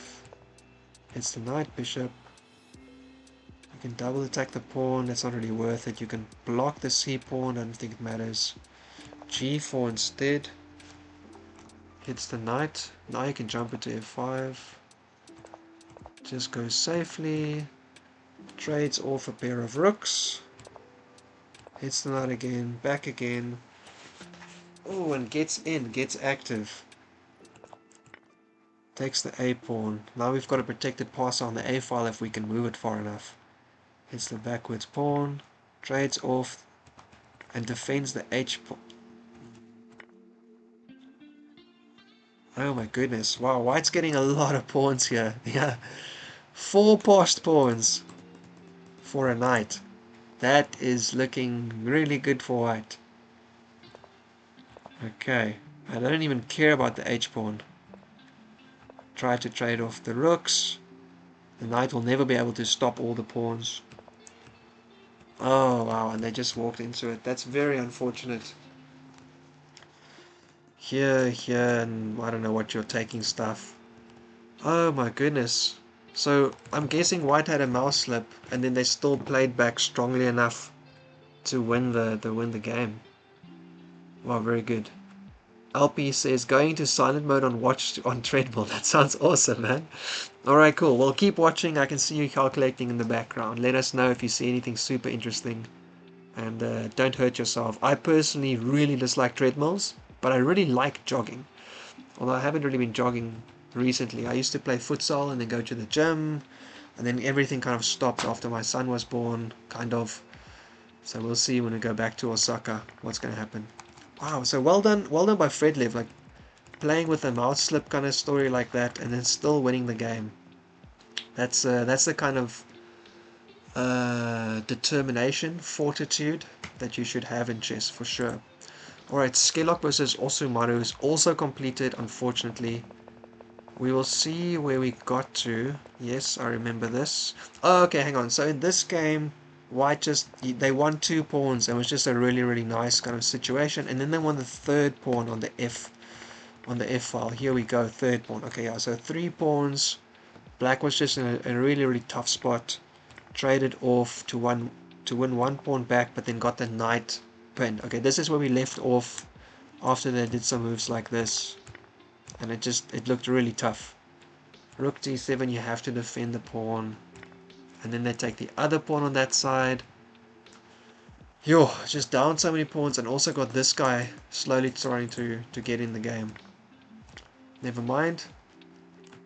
Very nice little tactic find as well, right? So you can't defend both situations. So you can't take back, basically. You just lost another pawn. Oh, they did take back. Okay, so rook for a rook. Alright, still down a what? 3 pawns. Yeah, queen over. Hits the rook, fair enough.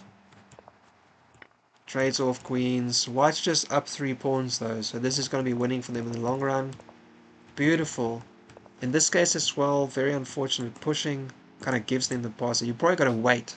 And if they push, then you could take, and at least you have your rook in front of it. Okay, but what to do? Maybe trying to get to that a pawn from the side. Okay, nope, they're just going to get their king in the game. But it unfortunately cannot get everywhere. And yeah, there's just no way. You can't protect everything here. Let's just see how white tried to finish this off. Okay, they're just moving all their pawns forward. So here, I mean, if you can take, I can check you and I can take back. Yeah, there's just no way you can defend everything. Okay, and importantly again, not taking, just giving these 2 more air to move, but there's not much to do at this point. Here also, I think maybe for white, a point, you don't have to take, right? You can just do nothing. If they take, you take back. If they push past, all good, right? So no need to take. You could just do whatever else you were doing. Yeah, okay. Oh, and then they resigned. Well, that's very unfortunate because actually both players had a very interesting approach to the opening. I was really enjoying the amount of tension and building and building and building. But then just after c6, unfortunately, they missed that their rook would be hanging in the background, and there's a lot of other things going on here. So you want to take back here, but the knight defending this pawn would be the one taking, so that's an unfortunate situation. Yeah, so I guess maybe if you've got a pawn structure like this, be careful pushing because you weaken both pawns, right? Yeah. Oh, that's really unfortunate. What a really good cleanup by white, though. I think that was a great way to clean up that game. Taking both pawns, seeing that they can do that, and then picking up the rest as well. Alright, let's keep moving on, see where we were. Everything is finished already. Okay, this was the Greek gift that didn't quite work, because the queen needs to be on the light squares, I think. Yeah, and then importantly, this knight can go sit here. Alright, and they also dropped the e-pawn by accident. Oh, and then these knights got forked by the queen. That was unfortunate. This is where we left off. Queen e3 check. Light square bishop's coming around. Knight goes up, but I don't think there's really, unfortunately, that much. Oh, I think you're still maybe trying to do something with this, but yeah, it doesn't quite work anymore. Queen over, protecting the pawn. Losing that one. Now your rook's under attack. Okay, and black's obviously super happy to trade everything off because they just up at... What are they up at this point? 2 pawns and just activity, I guess. Oh, I'm sorry, what am I talking about? I thought this was a white piece for some reason. They're up 2 minor pieces and a pawn or 2. Oh wow, okay, yeah. Okay, and this is where white threw in the towel. So really fun for them to find the whatchamacallit, the Greek gift. But very unfortunate. I also thought here that black had this idea of coming in to attack the knight and the king, so you have to jump the knight back. And so even black doesn't have any development. You're kind of like bringing all of white's pieces back around their king. So here, and then you could still jump your knight and get your other pieces out, and black, I don't know, white seems to be a little bit slower because they had to jump their knight back. Yeah, that was really unfortunate. I think if the queen was here, it would have basically worked, because here, then you could have done this, which is the normal way to go, and they can't go back because here this is mate. Mate there, what am I talking about? Yeah, so if the queen was here and you did this, they'd have to run out, and then I think you either put the queen there directly or you play h4 first, and you're down a piece, but you know the king's sitting a little bit funny, so there's ways. Queen comes out, you try and push the king around. Yeah, Greek gifts are really fun, but not always that easy to win. Okay, that was one more done, and now I think we can go all the way back to the front and check out what's happening here. Alright, oh yeah, so on this game, this was a kind of a strange opening. I didn't quite understand it, because they did this and this. I guess it's maybe because they don't know or like this other variation, but I didn't quite like this for white. I felt this was just very passive. They've traded off all their activity.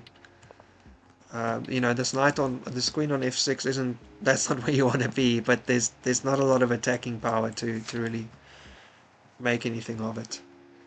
Alright, c3, yeah, and here they pushed, and then this light square bishop came out, and it looked really good, but unfortunately it just doesn't quite work out for black. It's a little bit of a tricky one. So what are they doing with this now?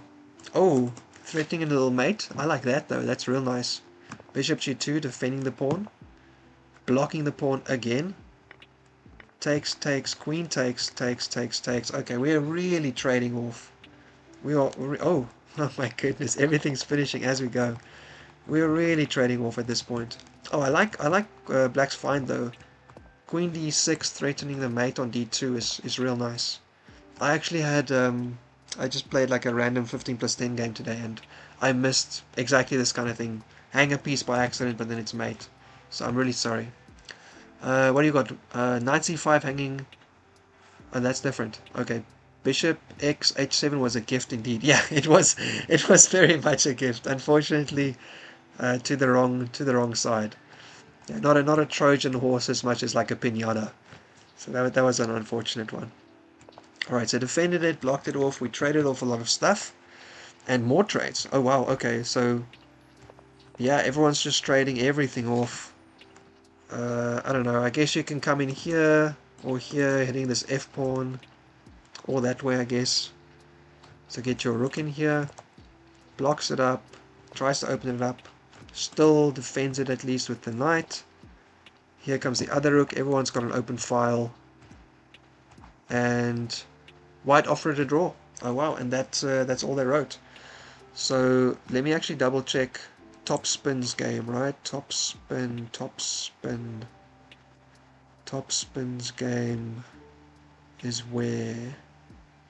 Top spin's game is here. Okay, wow, so black was just absolutely crushing. White did not have anything great to play for. Everything's been traded off. And they didn't really have a great way to make progress potentially.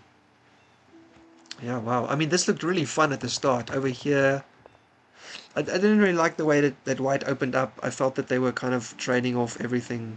It's a bit unfortunate, but, um, you know, I didn't think black was playing the way I would have played it either, so maybe it's me needing to learn new ways to play these openings. Great find, Queen d6, super nice, because I thought black really had a problem here. This queen move was really nice. I was also expecting this one. It's basically the same though, I guess. Although, yeah, never mind. Okay. Yeah. I mean, that was very clean, actually. It looked really, really fun opening up and then actually turned out really clean, so GG to both. Alright, over here we've got Luton versus Cardigans. Oh, right. This was an Alekhine defense without c4 yet. Alright, and everyone's defending, and I was wondering, like, why black doesn't maybe just make the trade-off. Because everything hangs kind of weird. Alright, hitch the bishop, defends it, so black's got the bishop pair. White's got a bit more space, but those pawns are not going to hang around too long, I think. Knight coming in to, like, hit the bishop. B. I like b4. b5, sorry. I like b5, stopping c4, so my knight can't get kicked out of that little outpost I've got. Defends the pawn, here's c4 anyway. And now you can defend it, and you defend it with the bishop. Very aggressive. Now you can jump this guy somewhere. Where would you jump it? Is there anything you can grab? Maybe here for that. Nah. Here. Here. I don't know. There's not really any great discoveries right now. Anyway, queen. Ooh. Queen c6. Wow, that's really asking for it. I don't know. I don't know about that. You can get kicked away anyway, maybe with like a rook coming up, but also just something like this.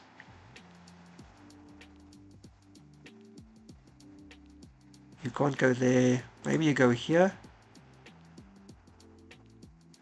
Can defend it. I wonder. Oh wow, okay, black offers a queen trade. Oh, okay. And white says, cool, I'll accept, but I want to put my knight on c6 instead. Rook over instead, hitting the b pawn, defends the b pawn, and now it's for black to decide if they want to try and take this knight or not. Importantly, if they take the knight now, obviously it's hitting the pawn and the rook, so that's not the greatest one. It's also hitting the e7 pawn. So I've won a game because the e7 pawn hangs with knights on this side. From the black perspective, they think you're playing on the queen side, and all of a sudden they realize that the queen was the defender of e7, and it's no good anymore. Hey Omar, you say, haha, you said the hanging pawns wouldn't hang around so long. I did. I didn't even mean that one. Get it for free, whatever. Here they are still on the board, indeed. Oh, hang on. Do you mean these two? Yeah, I really thought they would be liquidating those at some point. Either white to get something or black to get something. I'm very surprised that they're still on the board. It's a little bit strange. Yeah. I'm also amused how the knight has no useful discoveries. Yeah, that's a silly one, right? You'd think that putting your queen behind a discovery is kind of dangerous, but there's kind of nothing that it can do, which seems kind of strange. Knight b4 might have been scary, so here might b4 here. Here. Oh, this is what I was looking at just now, but it looks like you can just kind of go over here. And then you're defending the backward squares that the knight can jump to. I don't know, what did they do then? Rook over? I'm not sure. Maybe they finally take a pawn. I'm not really sure what's going on there. No, d5 knight protects e7. Oh, right. Yeah. Sorry, I had this eye, but I was remembering rather than looking on the board, wasn't I? Yeah. Yeah, that was a fun time. I remember that game actually. It's fun how if you actually focus on your games. I'm not nearly as strong, obviously, as many people who can talk about the hundreds of games they've played, but it's nice if you can sometimes remember a game you have played, even just a snippet of it. You can go, I had a position like this in the past, I remember the lesson I learned, or the mistake that I made, or like the way I won with the tactic. I think that's real fun, and probably part of the whole chess journey, right? Remembering the stuff that you've seen before and applying it to your new game. It's basically what you're doing most of the time, right? So yeah, that's pretty good. I too can't believe these hanging pawn survives log. Yeah, you called the 16th knight before. Yeah, I did think that was one of the moves. But I mean, it's just one of the ideas. B3, black still thinking. Alright, let's keep moving on. I think there's something else to look at. Electric Falcon, Snare. Right. So we saw here that black was probably going to be able to go up a pawn. But it didn't look like it was any immediate value. Only heavy pieces remain. Black's got all the space though, which is probably a little bit more important at this point. And black can also probably just get everything traded off, so white got to be careful. c3, queen over with a nice little check. Yeah, unfortunately there was no like immediate check there before, huh? Okay, yeah, obviously not going to trade off, then everything's lost. Alright, defending, getting some luft in case they start running out. Yeah, white's in some serious trouble here, trying to make a plan. Black's getting very active, they own the d-file, they've got a rook that's been lifted. These guys are still chilling behind their kind of semi-starting squares, and the queen's gonna get pushed around because you can't trade. Okay. That... I think that's pretty good, actually. I think that's real nice. Trading off your two rooks for a queen and hoping that you can complicate matters in a way that gives you a pawn. So for instance here, white can go here to try and get that pawn. White can take this pawn. White can take this pawn. So a lot of activity right now. So that's an easy one, right? So here, check again. And now that pawn is hanging. You also have a check here. Oh, this is really good for Electric Falcon. I like the fact that they went for that imbalance. That's real good stuff. Here. Yeah, that's a great move. Nice one. Okay, so got a pawn back. Semi-equal. The two rooks when they get going though is going to be quite crushing. So maybe like here and then just the other rook and then just smash down the second file. Queen C. Yeah, here black comes. That's going to be tricky. Check again. Oh, this is scary. There could be a mate over here.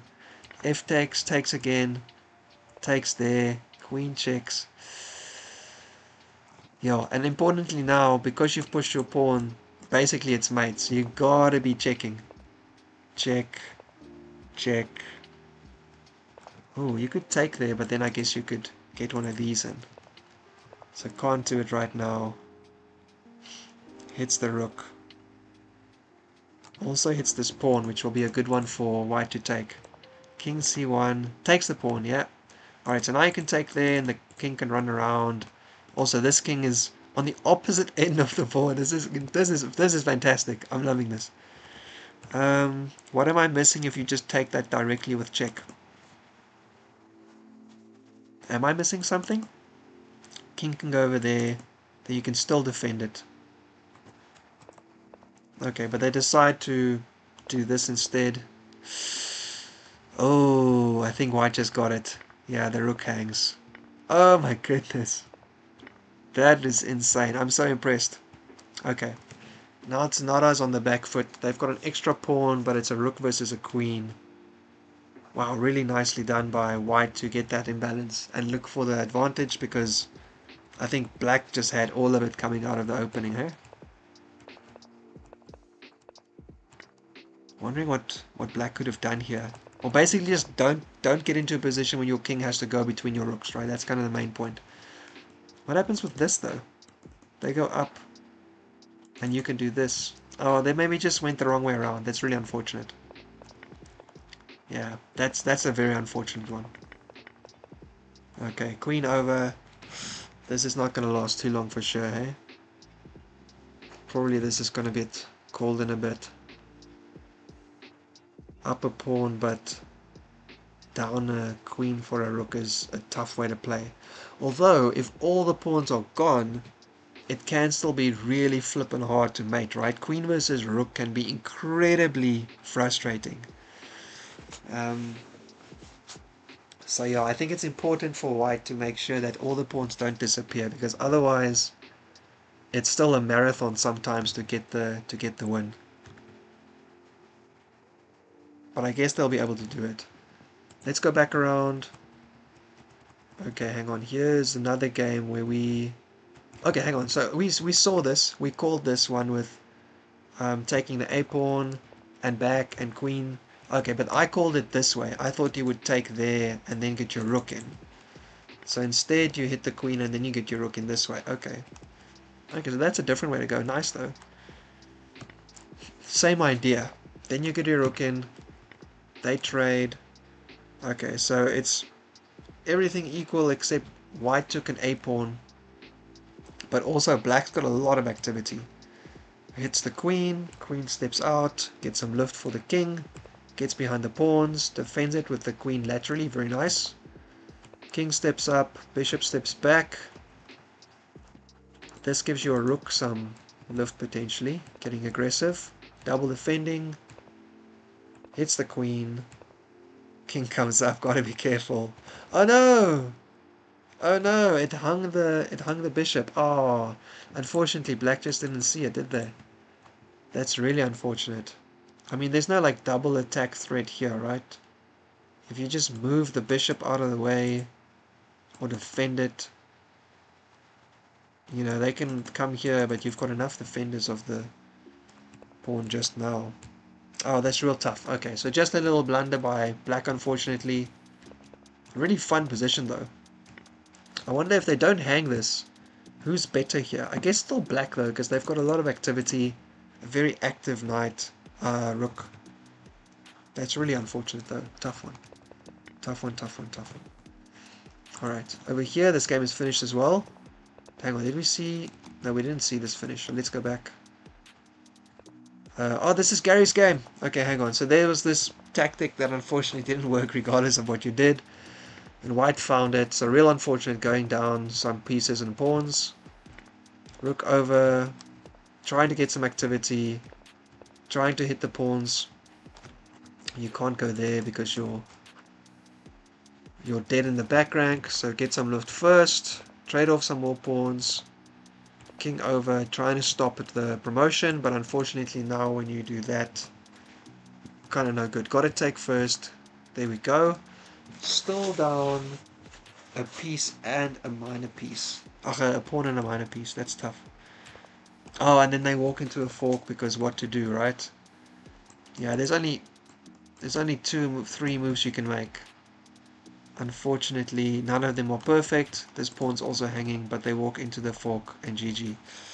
Ah, that's a tough one. That's a real tough one. Okay, okay.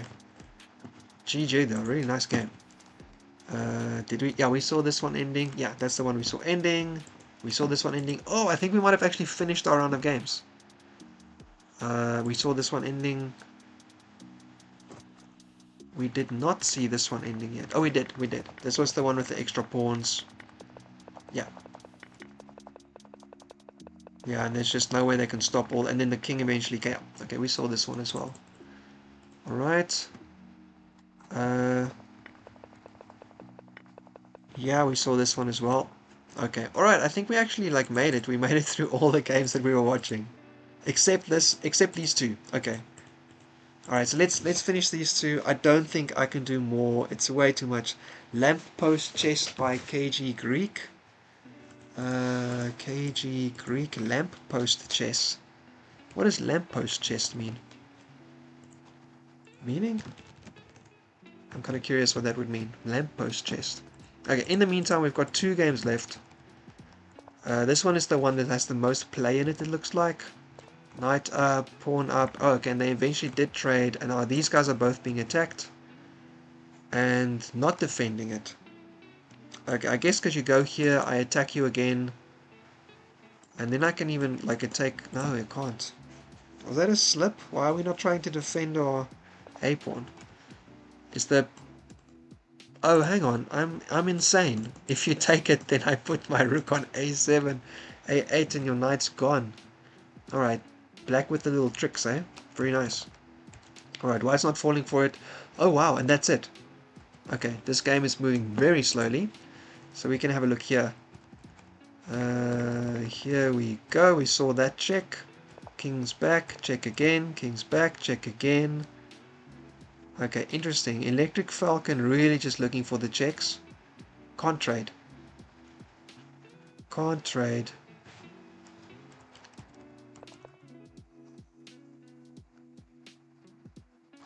So I think you just got to get your queen in here between the pawns, right? Yeah, as long as you don't trade off all the pawns, you're good. So if you can take their pawns and you can keep your own one pawn, you're doing fantastic. Yeah, I think that's a good move. They can't protect all of these. If they protect this one,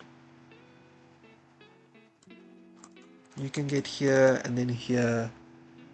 And the king has to move away from the pawn. Yo, there's not quite mate, but it looks pretty good, right? If they're protected, you can also just take this one first. You still have a lot of checks. Yeah, I think this is going to be a pretty easy mop-up for white, unless there's some quick mistake, because they always have this pawn later on, so they just have to mop things up, and then eventually they take the rook. And then they just up a pawn, because this black king's going to be around this side of the board kind of the whole time, I think. When the graph is like mostly equal in the game, it's interesting. Finally, one side blunders, the game is done. Is that what lamppost chess means? I don't quite get the meaning of lamppost though, but I understand what you're saying about it being quite equal and then all of a sudden jumping. Yeah, yeah, I had that today. my training game was exactly like that. Yeah, defending here. I mean, this feels pretty good. If you jump up, or just take the pawn, right? You still have a check here after they try and move the pawn around. You can still get your queen in. You can also do this. If the king goes up, are you just sitting around here? Maybe not. Maybe now you got to start running your own pawn around. Well, they can't move. Well, they can move that one, I guess. You can check. They can't stop you if they move like this. You just go here. This. Oh wow. Yeah, I said this is like an easy mop-up, but now I'm actually wondering if I'm just talking out my arse. Rook b2. Queen a1 over here, and I don't know what I'm doing. Or maybe you just don't do anything, just take the pawn and then come back and be ready to sack. Or just start running your pawn immediately. I'm very unsure. Because your black needs their rook around to make anything work here. The queen by itself can keep all the pawns. And surely a pawn and a rook as well. That's why the king needs to be around, right? So if you take here and the pawn goes down, and you check, and then the king goes over, or do you go here, then the king goes there, then you check, king goes back. Do you want to check on this side instead?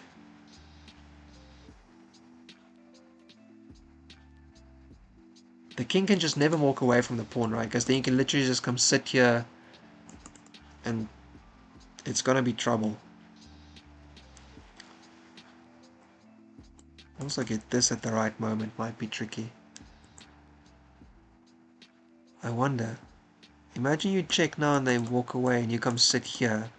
They move their rook down.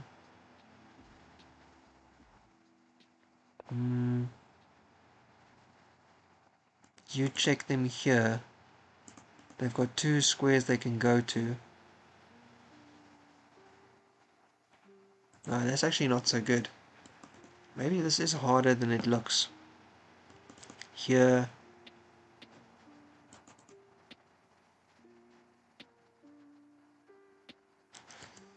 Wow. I'm actually not sure. What do you think? Is white winning? Is black winning because they've got this pawn all the way down? You go here now, they block with the pawn. Oh my goodness.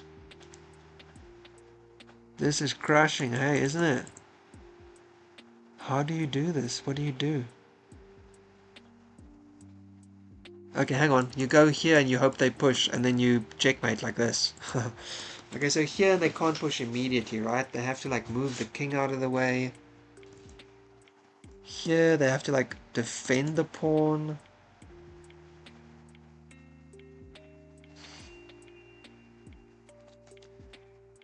Do you have to like hope for a draw in this situation? And when the king steps out, you just check him, and again. Probably, maybe this is what you want. You want the king to be on the opposite end of the pawn.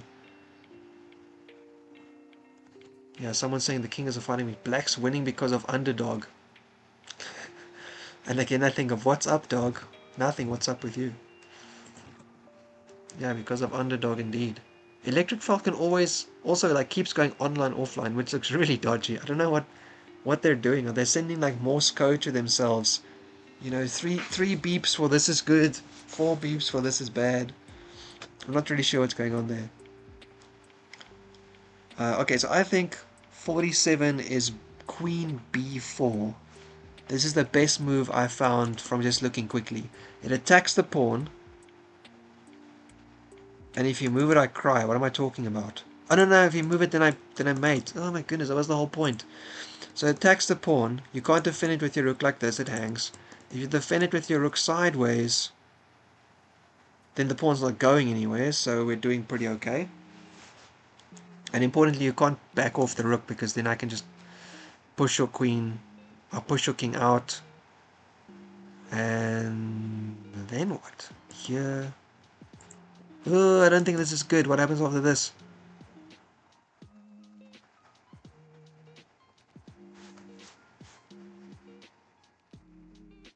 I mean, the pawn's pinned for a little bit, but like... So what, if you go with your king here, you can't, and if you go here, then I check you. And here, then I go here. Alright, so I guess white's just... You gotta just push your pawn now, because your queen can't move.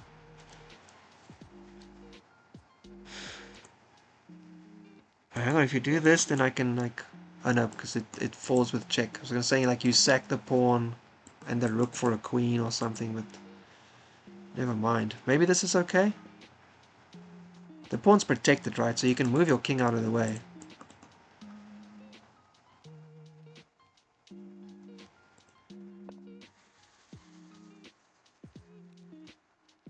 Yeah. Alright, I'm still pretty impressed with white's play here. Tricky one though, but very interesting. I think there's more games going, but I don't have the energy to look at new games. Oh, there's only one new game actually. Alright, that, you know what, actually this is okay, because we're gonna wait for this one to finish, but I can still just look at another one quickly while I'm waiting for it to finish. Oh, this is Guitar Spider's Captain. Rob625 versus rjhoro. The d4 game, I like it. Okay, very symmetrical with e3 very quickly. Not really something I see every day. Okay, this isn't even a London, because the dark square bishop isn't outside. This is just a very, very safe, like, white semi-Slav. Alright, and black's also like, cool, I'll take all the space I can get, thank you very much. So this limits the light square bishop, and black probably wants to try and push their queenside pawns at some point. Alright, and white says, I'm going to stop you from pushing those pawns. And immediately going to try and open up the side. Okay, very nice. Nice for white. The good idea here is stops the b5 push and then undermines. Alright, so white kind of knows what's going on. That's pretty good. Out comes the bishop, everyone castles, light square bishop also coming out. And the knight, dark square bishop comes out, hitting that pawn. Probably got to move the rook at some point so you can push. Light square bishop, yeah, I guess you couldn't go there, so fair enough. And white continues to try and break the situation open. Now it takes with the knight, gets it nice and active. Two knights looking at the e5 square, which is pretty good. Also, no, never mind, I was going to say the pawn's pinned, but the knight can take it, that's terrible. Okay. Oh, I'm pretty impressed with white's play. 1562 is not super high, maybe that's like board... Is that board 7? 8? I think that's a really nice play they've got in the opening here. This is board 8. Yeah, I mean, black's perfectly fine. I don't think there's any problems. But I feel like white's found some good moves to open up the game for themselves and the queen in the middle. It's pretty good stuff. Nice. Alright, hang on. Nope. Hang on. Alright, this one was also going really slowly, but this is the end game I was looking at. Push here, here. Ooh, this is dangerous. If white finds the little threat they have here, black can't block with the rook because this is mate. So here, you can't go sideways because this is... it's not mate, is it? No, then the rook hangs. So here, and you have to just move your king back. If I check you again, you have to go up.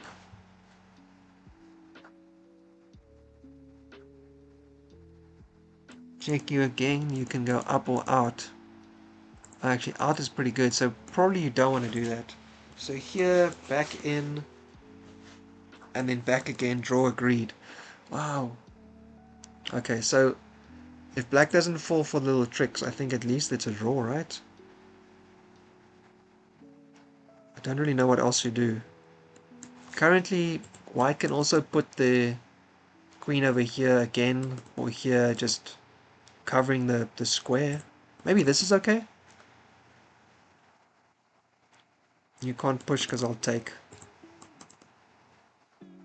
Maybe that's the way you win. You just stay close, stay safe.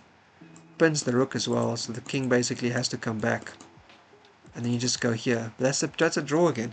Never mind. King comes back again.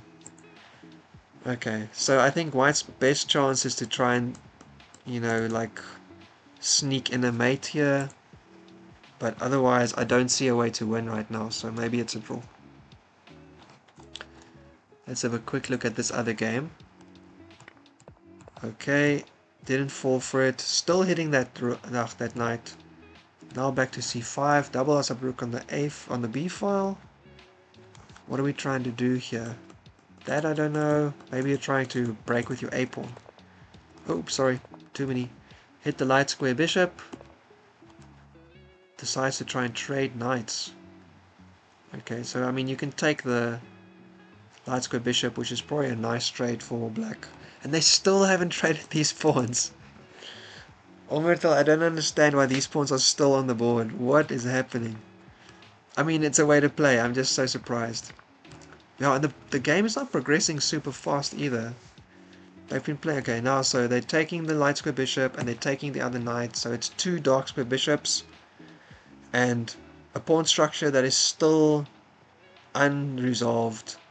And rooks. Okay, but it's very clear for the situation that black's never going to take this, because having like 5 isolated pawns on the board is quite terrible. Although if you can defend this efficiently, maybe it's not the end of the world, but I don't know if you can use them for counterplay. So yeah, I guess you're hoping for them to take, which means white doesn't want to take. Which means maybe you want to put some pressure on that backwards pawn. Oh, maybe you want to put pressure on it like this. 1 and then 2. So actually, then I think that pawn can't be defended. Yeah, white's got to be careful here. This kind of configuration, although the c pawn would hang on the half open file, maybe it's not worth it. unfortunate. Well, maybe hang on. You do this. What if I do this? You take, I take, you take, I take. Ah, again I have a kind of strange ass pawn structure.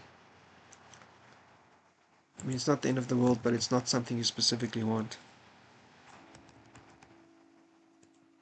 Oh, pressing all the wrong buttons.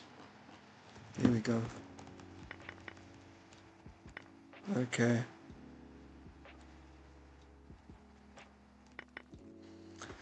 Yeah, white to play. I mean, rook AC1 looks supernatural. Just trying to get on that open, half-open file against the c-pawn. I don't know if this idea will work with the rooks, but it's definitely fun to try and take out the back end of the pawns. You also have enough attackers here, so I guess you could take and take and take and take and take.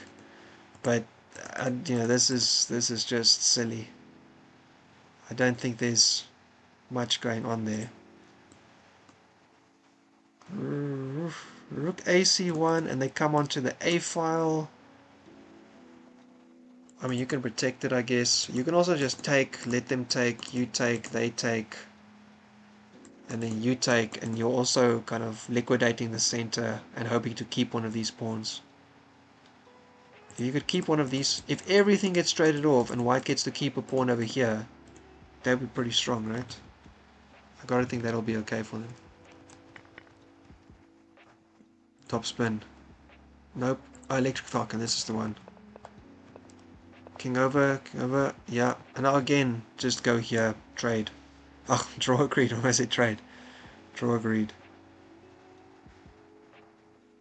Otherwise, if you can get your queen in there, like if you check this way, the king has to go back.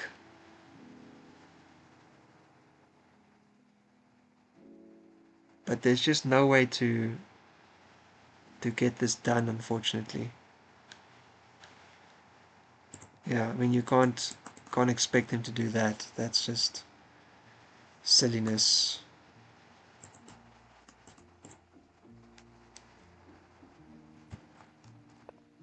Yeah, pretty sure it's a draw. JW, if black trades pawns, they're left with the most isolated creases imaginable. I got this is the other one, right? Yeah, no, this is terrible. Okay, white does oblige and takes the pawn. Black's got to be so happy about that. Take back and just yay, you know. You got to be so excited to have those pawns kind of sort themselves out. And now if they come onto the file, I mean, you can also just push, but then I guess this one hangs. So maybe maybe white's kind of banking on just having pressure that's hard to deal with. But yeah, for sure, those pawns would have been just the most isolated and lonely things possible. King c1, nope, it's a draw almost certainly. I don't think there's a way to win this. That one's done. Oh, this is the other game that just started where white just had some nice play to open up. Oh, hello, and black's coming in with a little tactical situation as well. Hits the queen. Takes that guy. And then you have to take, basically, they take. And, I mean, that's probably good for white, though. Double A isolated pawns doesn't really do much. You can have 4 pawns on this line. If they're all stuck or behind one, I don't think it matters that much. And although this feels uncomfortable, there's probably not too many ways to take advantage of it. You don't have your e-pawn moved, so you can't get a check in here. You don't have a knight that or a bishop that can take on f3 easily. So I don't think this is quite working out for black in any amazing way. But we'll see. Always possible that it does. You never know. There's always room for surprises as we go. King c1. Oh, they really just... Electric Falcon can't let it go. Ah, they're checking here. I actually think this is bad. I don't think this is good. I think... Oh, you're not going to do this though. You can go put your queen in front of the pawn now. Maybe that's good enough. King goes out, preparing this. If king goes out, so here, here, here, and then when they push you check like this. You gotta be careful of this, eh? I think that's kind of KO kind of situations. Yeah, black saw it. Okay, yeah, the chat also sees this doesn't look so great. So maybe you have to go here now. Maybe it's still a draw, you know? Maybe it's all still a draw. If they cover with the rook, don't do something like this, because then the king comes in here and you have very little to nothing. You're chasing the king in circles. Go here again. And then you have the same mate idea again. Yo, this is tricky. I mean, for black, almost surely you just keep on walking. As soon as you get to a point where they can't check you, you're kind of doing great. So maybe here again. Oh, that's not good. Here, king goes there. I think you have to check them at the back again. They go out, you check. If they run forward, you then have to run all the way down, and you're basically in the same position you were. You just chased the king around.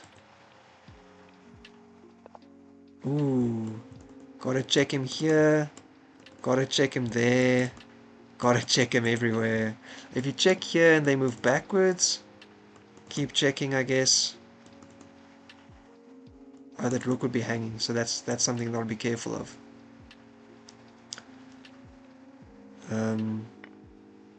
Oh wow, that can't be right. Oh no, I think white just kind of imploded. I'm pretty sure they had a draw. They just had to kind of like shuffle the queen behind the pawn. That's tough. That's tough. They couldn't find it, and now they just took. Okay. I mean, this is a queen, so black's gonna mop up for sure. That pawn's too far away. If you queened instantly as well now, maybe, but this is... I mean, you put the queen there and then what? Yeah, that's real tough. You can also run your king up, I guess. King can't go forward, so if you keep pushing, then eventually the pawn's just too far away to protect. Oh, that's real tough. That's very unfortunate. I definitely think white played a great game to sack their two rooks for the black queen to get some, what do you call it? To get some dynamic imbalance. And they played very well with the queen as well. There was a lot of good moves there. That's very unfortunate. Yeah, there's just no way to save it. JW says that some serious chat delay. Yeah, JW, there's two chat delays here. There's the actual delay on the stream, which I do because I want to make sure that it buffers sufficiently. If I make the delay shorter than it is, which I think is like 30 seconds or something like that, if I make it shorter, then there's a chance that stream might buffer more because my connection isn't always that strong. It gets a little bit funny sometimes. There's also the delay of me not looking at the chat because I have it open on a separate window. I'm just looking at my browser half the time. So you might type something and I'm just not looking at your chat, and then I have to like quickly check if someone said something, and then I read it maybe a minute or two after you typed it. So apologies for all the delay. Alright, here we go. GG.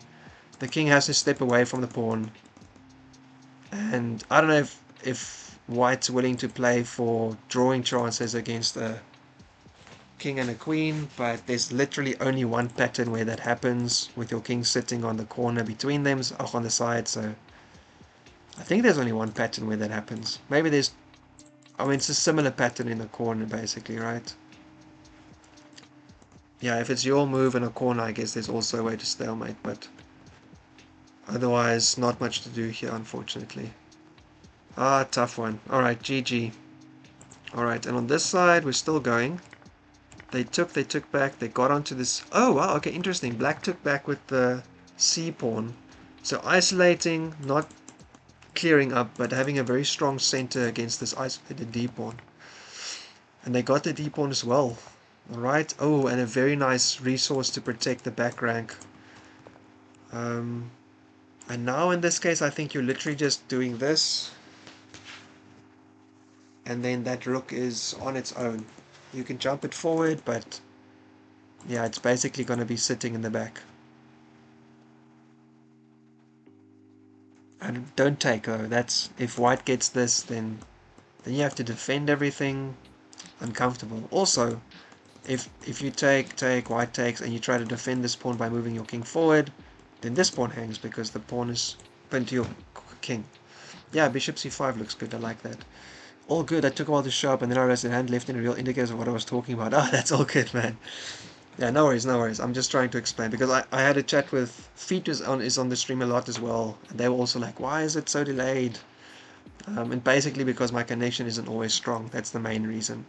So the setting is like medium. There's really close to real time. There's this setting, and then there's very good buffering, but quite a delay. So we're going for like a compromise setting here basically. Yeah, I think this is looking pretty good for black now. Pretty good. Aren't they like up a pawn as well? They've got a protected passer in the d pawn. This rook is isolated. It can still do some stuff, but it's basically going to get traded off eventually. It's only got 3 squares to run around in. Yeah, so for instance, you could check, we run up, you can run back, here you go back, we try and get you, you go here, we try and get you, you go here. Maybe your rook doesn't immediately fall, but it is kind of sitting in the corner, just not doing much. And then black can start running their a pawn up the board to try and open up the file. And they can get at your c pawn as well, which is your c rook, which is connected to your king. So, ooh. Also on the second rank, your f pawn is being attacked by the bishop. So, yeah, black's looking quite comfortable. Pretty good position for them. Hey, out of the pawn storm. Oh, that's very nice. Good to see you. I'm really glad you made it. I don't think you streamed this week, did you? I know that you did last week, was it? But I don't think I saw an announcement or a schedule on the stream that you were going live.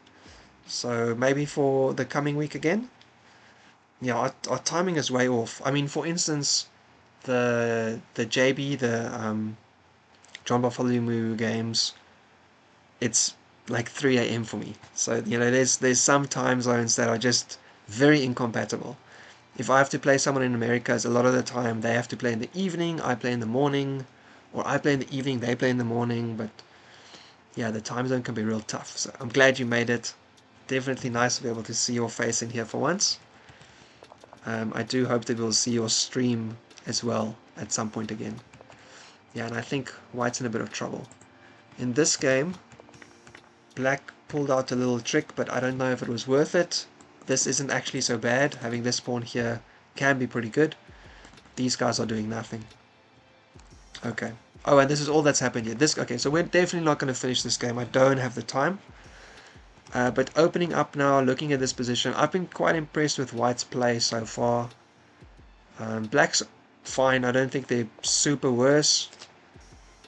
But these pawns are weak and not going to be going anywhere. And white's been playing well. They've been playing, I feel like, you know, moves that you don't play without having had looked at them, or maybe just being very good at chess. For instance, playing the a4 move, before playing b3, and then taking with the knight over here to get it more active. And there's a lot of nice little things that they've done to improve their position. So that's been pretty good. On this case, okay, they are checking, yeah. I mean, you can run here as well, I guess. You don't have to go defend that pawn. And I don't know if you can actually run down that rook. Maybe you can like tempt them to like put it somewhere like this, and then it can't go anywhere anymore. But then also you need to like move your king over. They go there, king over there. Draw agreed. Chess is a draw, isn't it? You haven't streamed this week, maybe next week. Yeah, maybe on the weekend again. Honestly, I'm also kind of running out of time. Tonight was one of the kind of rare chances I had. I haven't even checked shit. I do think my son went to bed though. I didn't even look. I've been basically just watching. Alright, so I just saw them move the king up to f7, right? So rook up, but you can play h5 after rook h8, because otherwise you're basically running into a very silly little draw where the king and the rook just keeps like running between the two pawns. Although you don't have to protect the pawn with your king, because it is protected by the rook, so maybe that's silly enough and it won't happen. Sorry, I'm just checking on this nanny cam quickly to see if my son's sleeping. But it is basically, yeah, he is sleeping, but it is midnight for me basically. I think it's time to log off. Let's see. Yeah, I think this game has still got a lot of play, so we're not going to get into it because it's still going to go for a while. Okay, and one last check. Why in the world the stream hasn't showed up on Lichess, I don't know, but very frustrating. Let's go here. I like it because it gets a lot of people who aren't part of the league to come say hi. What in the world? Why are we not your streamer page? Yeah? Yeah, I mean, everything looks okay. Looks like it should be working. But it didn't, so I'm not sure what to do about it. It's okay. Alright, bishop up. Ooh. Are they trying to get a sneaky little mate in? That could be real nice. I don't know if that'll work, but it's really fun. I like it. If that's an idea that works, that could be real fun. Thanks, see you next time. Yeah, Omertal, thank you very much for coming past, hey? I don't know if you don't see the Slack posts. I normally post in the 4545 streaming channel as well as in general. And then for the recap videos on Monday, I normally also post in fantasy because we also cover them. And I actually think maybe from tomorrow onwards I'm going to try cover Lone Wolf as well. It's just hard to put so much content into a short amount of time, so I'll see. Maybe I finish the league stuff first and then I do just like a quick look at Lone Wolf's situation as well. But especially because JB's playing there now, I'm kind of keen to just keep an eye to kind of see who else is doing well and who they'll be playing next round and so on.